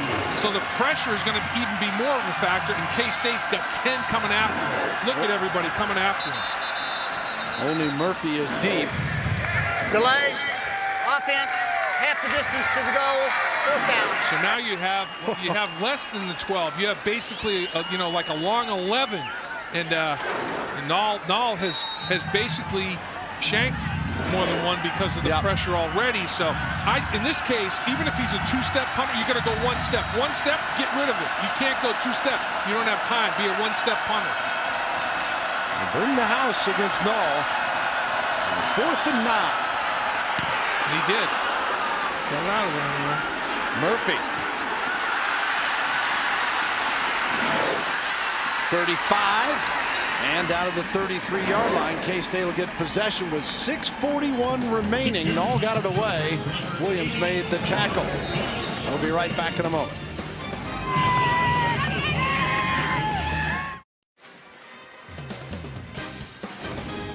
Welcome back. Big 12 College Football Saturday presented by KFC. Bill and Dave Lapham, Jim Knox with you here in Manhattan, where Kansas State's going to get at the 33 of Oklahoma with 6:41 to go. This can be one of those days. Kansas State has got 503 yards of offense, Dave, and we could have 600 or 700 at this point and be right in the thick of this game. I mean, easy to say, Oklahoma's taken the ball away and done some things, but it's going to be a frustrating day in the film room. It is. I mean, over 500 yards, 35 points. And you factor in, if you didn't give it away 4 times, lose the ball on downs and give up a punt return. Last week they had 349 total yards in their loss against Colorado. And only 13 points. Yeah. Alexander the tackle here, and let's send it down to Jim Knox with an injury report. Okay, I got some good news for Oklahoma fans. Austin English, he's not in the game, but he is fine on the sidelines, having a good time right now. Left knee, nothing positive on that, all negatives. As well as Grisham, he's on the bench, still nursing a sore shoulder. Gerald McCoy, guys, is okay. They were looking at his ankle, but those guys are good to go. They're just keeping them out right now for cautionary reasons. Thank you, Jim. Uh-oh. Another loose one, and Oklahoma's come up with it. Here is Lewis. 45, still on his feet, dragging people with him before he is brought down out of bounds by Banks. Travis Lewis. Great play, Billy. Tipped it to himself. He basically got a hand in there, tipped it, and then controlled it. Josh Freeman, 3 interceptions today. Had 2 all season long, and 3 today. Was over the middle of the football field, and that's not on him. Basically, he didn't tip it to himself. His receiver basically let it bounce off his shoulder pads. You got to get your hands out there and catch it. And once it bounces off shoulder pads, it's anybody's football. There's the number of the day. 5 turnovers. Lewis gets his 2nd pick of the day, his 3rd of the season. 5 turnovers and lost the ball on downs one time. Yeah, on the 1. Yep. And Oklahoma gets it back with 5:56 to go. And Chris Brown thought he might be done for the day. He's not, as Brown having his best day of the season. 17 for 125 before that carry. Rebeck made the tackle. First down markers brought to you by Overstock.com. Overstock.com's prices are so low you can afford to buy something for your friends too. Overstock.com, at home with the O. Boy, we've seen plenty of O today. Yeah. Both teams have put up yards and points. 1,011 yards between the two. Last week, what was it? Oklahoma and Kansas had 1,165. Jeez. And over 730 yards in the first half between these two. But here's another loose pigskin, and Kansas State will pick it up as Brown coughed it up. I don't know if he ever had a hang of it. Reggie Walker comes up with the fumble recovery. I think, you know, I'm not positive, but I think Felder got his helmet in there and knocked the ball out of there. Number 40 in that purple jersey. Does he put the helmet on the football? No, it's a down lineman, isn't it? Puts his helmet on the football. But at any rate, that ball is, the helmet is right on it. It's 47, puts the shoulder pad on the helmet, and that's the walk-on linebacker, Rebeck. Yep, Alex Rebeck. Who put the helmet, the shoulder pad right on it. That's a coaching reel shot right there. And that's the first fumble that Oklahoma's lost. They came in with no fumbles lost this season. Had put 8 on the ground, but hadn't lost any. That's the 9th, and they lost one. And nothing doing, though, for Bell on this carry on first down with inside 5 minutes to go. And that's two totally different halves. He had a couple in that earlier drive. Okay, he had did a pretty good job in blitz pickup on that drive as well. He's a salty little guy, and I do mean little, 5'8", less than 170. He gets after it. Yeah, he's got 4 carries today, his first of the season, those. Freeman to try to throw it here. There he is. To Bell. Found the handle. Follows his blockers and gets out near the 36, 37-yard line. Later today, College Football Saturday tripleheader presented by Suzuki and Acura continues. Colorado battles 15th-ranked Missouri, followed by 5th-ranked USC. As they try to stay in BCS contention, they'll take on Arizona. Mike Stoops coaching the Wildcats of Arizona in that one. And Missouri trying to get back on track. Back-to-back games to Oklahoma State and then down in Austin to Texas. Huge game for them. And Colorado coming off the win over K-State last week. Here's a completion downfield near the 40 of Oklahoma as Pierce had a big day in the receiving game. Jackson makes the tackle. Pierce came in with 6 receptions on the season. And Pierce this afternoon 9 for 133 and 23 yards on that pickup. Boy, you look at all the points that Kansas has been involved with. I mean, Oklahoma scored a bunch on them. Tech scored over 60. They got Kansas State next week. Kansas State's in a shootout today. Unbelievable. The Big 12, you have to have calculators. That was Pierce's 10th reception, 155 yards, and Pierce just missed a touchdown there. Had it. Had it. And Bell, meanwhile, came right out of his shoe back there in the as he heads to the sideline. He's got DeMarco Murray's old shoe. Yeah, Bell's trying to hang in there after the fake. He's out there in the flat, but Freeman throws a pretty football. Pierce just can't quite. I guess, you know, the post. Skinny, not skinny enough. I don't know if they've worked enough together to time it up, but that one was available. 2nd and 10 from the 41. This one thrown low and incomplete. Trying to connect with Deion Murphy.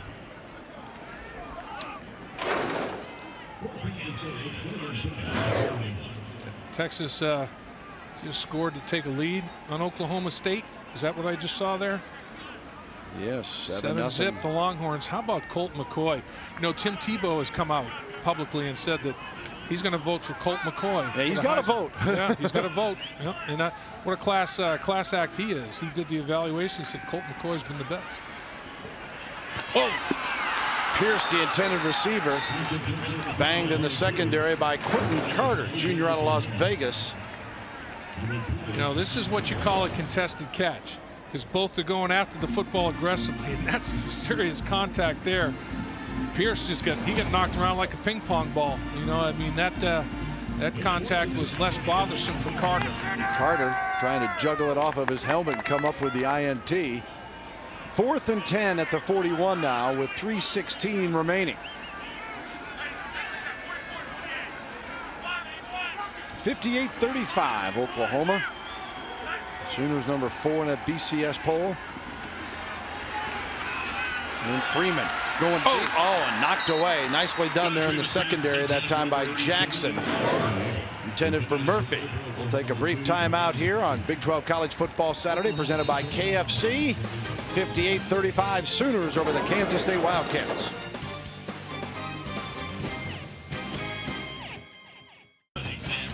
College Football Saturdays presented by KFC and the KFC $10 Challenge. Life tastes better with KFC. And brought to you in part by American Airlines. We know why you fly. We're American Airlines. And by New Touch of Gray from Just for Men. New Touch of Gray lets you keep some gray hair for the generation that swore it would never get old. Not personal sponsors of this booth. Look at Noxie. He'll never get old. No. Look at that. Man, I can see why he lost his wallet. They're tossing him around like a... He's never got anything in it anyway. He hadn't bought dinner in I don't know how many years, so I don't know why he's worried about losing it. Sam Bradford's going to be able to buy a lot of dinners shortly. Yes. Here's Joey Halsey, relief, 6'3", 201, the senior from Huntington Beach, California. 16-22 for 140 yards, a TD and a pick. And a penalty on the play. I'm not sure if Oklahoma didn't have a legal formation. I think they may have only had 6 on the line of scrimmage potentially. Illegal formation. Yeah. Offense, only 6 men on the line of scrimmage. 5-yard penalty from the previous spot. First down. Let's send it down to Mr. Sideline Jim Knox. Okay, you guys wanted to see it, Big Dave Lapham? Yeah, okay, so give me a Knox. tip. Give me a tip. Jumping high. Okay, he cleared 11. Here we go. Ready? Come on, Noxie.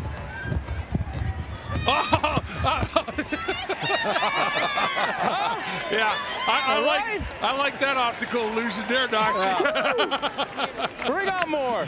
I'll tell you what, you have proven your athleticism to me, Noxie. I like the forward low. I like the forward roll as well. That's right. Okay. He's a competitor. You got to like it, though, huh? A little final timeout here as Noxie takes us to the break. Look at him, skying. Oh, Nadia Comaneci. Sooners in control with it 58-35. Halsley back on to quarterback here. The final 2:38. Oklahoma with a 1st and 15 from the 36 following the break. Keeping it on the ground with Moses Madu. Next week, College Football Saturday, presented by KFC. It's Big 12 action, Kansas State at Kansas. Dave, you'll be over there for the Sunflower Showdown that begins on College Football Saturday at 12:30 Eastern, and that's presented by KFC. Later, Pac-10 football presented by Acura, Washington, USC, and also Arizona State at Oregon State. All next week. Kansas State game could be another shootout, Bill. I mean, both these teams, Kansas's offense, Kansas State's offense, we've seen today capable of putting up big numbers. 2nd and 13. Madu trying to get outside. Sheds a couple of tacklers before they stretch it to the sideline. Oklahoma's running game today. Brown, 19 for 134. Murray, 17 for 104. Murray scored 2 on the ground, 2 on the receiving end. Brown had a TD. Bradford was Bradford, although his percentage wasn't as good today. 13 of 32 for Sam Bradford, 255 yards, no picks, and he had 3 touchdown passes. Yeah, he's now got 29 touchdown passes on the season. That's a startling number. And the Big 12 scores coming in. Nebraska taking care of Baylor today up in Lincoln. Baylor's getting better, though, aren't they? No doubt. And competitive. Here's Brown. Griffin's tough. Carney makes the tackle. Oklahoma's got Nebraska next week. And then at A&M before they finish with Texas Tech and at Oklahoma State. So you would think the next 2, although there's no certainties in this league. No. And particularly at A&M with 80,000 strong down there. Mike Sherman tries to rebuild that program, but those final 2, you got to go Texas Tech and the Cowboys. Yeah, that's a tremendous finale right there with those 2 football teams. But they got Tech at home, which is helpful. But going to Oklahoma for that Bedlam series game, and right now, Oklahoma State, that's going to be a challenge. Oklahoma's cheering for Oklahoma State. They need somebody to beat Texas. Having lost to the Longhorns, basically it's a 2-game slide. They've got to have Texas lose twice for them to get to the Big 12 championship game. Or if Texas loses, if they win out, then they lose on the tiebreaker. Right. Yeah, so it has to have a 2-game, 2-loss deal there. You're right. Oh, another high one. Snap, and Null boots it away out of bounds. So the Big 12 South standings, we're giving Oklahoma the victory here. Go to 3-1. Tech, as Dave mentioned, hammered Kansas earlier today. And now Texas and Oklahoma State playing with Texas up 7-0 early in that game. And what a fight to the finish in the Big 12 South. It's remarkable. It speaks volumes to the excellence of this conference that 7 games into the season, we had 4 of the top 8 in the BCS were from the Big 12. 7 games into the season. Now, as we see right here, Texas, Oklahoma State, one of them is going to knock each other off. Everybody can't finish undefeated, but to go that far into it, even in conference play, speaks to how talented this conference is.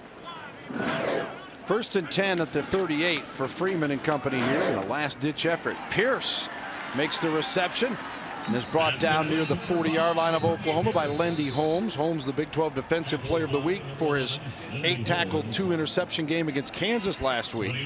Senior out of Dallas, South Oak Cliff. Came in with 3 interceptions in the year. Brent Venables was on the field communicating with Lendy Holmes after that play. No. I mean, Brent Venables he was all over it. He was out there, and he's not happy. He's calling him over again. He was out on the field 2 or 3 yards trying to explain what happened. There he is out there again, conversing with Lendy Holmes and company, trying to sort it out and to continue to teach, because this football game is over. This football game, you have a 23-point lead with 6 seconds to go. But we saw who they finished with. You got to continue to get better, because, if you're finishing out with Texas Tech and Oklahoma State, you can't rest on any laurels now. I mean, he's not going to be happy. His offense gave up over 500 yards and 35 points. Yeah. His defense, he's not happy. Brent Venables isn't happy. Bob Stoops isn't happy about those numbers. They want to continue to get better week in and week out, and this week they didn't get better. They all pretty much recognize, stubbornly some from the defensive side, that the offenses are just ahead of the defenses in this league right now. Yep. But you've got to limit people a little bit better than they did today. No problem here as the ball is picked off out of the end zone, though, so it goes an incompletion. And that ends the ball game. So Oklahoma takes advantage of the turnovers. They did what they needed to get this one back after it was tied at 28. And Bob Stoops, congratulations from Ron Prince with it 58-35, our final score. Oklahoma going to 7-1, and Sam Bradford today 13 of 32 for 255 and 3 TDs. And when plays had to be made, his receivers made catches and then made people miss. Yards after catch right there. Marco Murray. Here's another reception and making people miss. The common denominator in a lot of these receptions, so look at how open Oklahoma receivers were at all quadrants of the football field. Running backs out of the backfield, wide receivers down the football field, tight ends on the perimeter, running people over, all very open. When they're open like that, Bradford, with his accuracy, is going to find you, and he did. And Sam Bradford helps lead the Sooners to another victory now, 7-1, 3-1 in the Big 12, and Jim Knox is standing by with the Sooner head coach Bob Stoops. All right, thank you, Bill. Coach, congratulations. Offense, you guys really controlled the football. You were half and half, running and passing just about. DeMarco Murray also got on track. Sam Bradford, another outstanding performance. Yeah, it's always good when you can be balanced that way. And we've taken care of the ball really so well all year. We had the one fumble that gave them a possession back, but the balance was good. Still, I thought our execution in the second half could have been better. Talk about your defense. They did give up some points, but yet they had 5 big turnovers. Well, the 5 turnovers were huge. They make a huge difference in any game, and we came up with some big plays that way. But we gave up some big plays, although too we're putting them in bad field position with some poor special teams play as well. That we've got to help the defense better that way. Is this a special place for you to come back and coach? It's a place where you got your job starting coaching. It is. Coach Snyder coming here with him to start with. We were talking before the game. We remember the first weeks and our first win here and how special it was. And Coach Schneider ought to be proud of what he's built here. And it is fun to come back and play. The crowd is great. So fortunately, we had a good win and on to another one. All right, real quick, next week you go against Nebraska, kind of like a storybook matchup all the time. It seems like when you guys get together. It's another rivalry, and you know, the way the divisions are, we only have it every few years now, but it's still exciting, and we still have great respect for them. All right, congratulations again. Thank you, Coach. Bill? Thank you, Jim. You know, sometimes as you look at Sam Bradford getting congratulations, Bob Stoops, you can't get too picky. In this league, in this caliber, with what's going on, yeah, you got things to work on, but you just got to win and move on anymore. Well, Bill, there's, you know, the left-hand column is W. It's not UW, ugly win. And on the right-hand column, it's not PL, pretty loss. I mean, you either win or you lose. And in this conference, every win you get, you got to enjoy, relish, and like Coach Stoops said, it's a 24-hour rule. By tomorrow, move on to the next game. Wildcats fall to 4-4, 1-3 in the league. They visit Kansas next week. And again, that'll be on Big 12 College Football Saturday. And then another road date at Missouri before they finish at home against Nebraska and Iowa State. Our final score, once again, Oklahoma 58-35 over Kansas State. Our College Football Saturday tripleheader continues tonight at 6:30 Eastern, 3:30 Pacific. Big 12 play from Mizzou, Colorado, and the 15th ranked Tigers. Then it's on to the Pac-10 as number 5 Southern Cal takes on Arizona. This is Bill Lamb for Dave Lapham. Jim Knox saying so long from Manhattan, where Oklahoma wins today 58-35 over Kansas State. You've been watching Big 12 College Football Saturday presented by KFC. So long, everybody.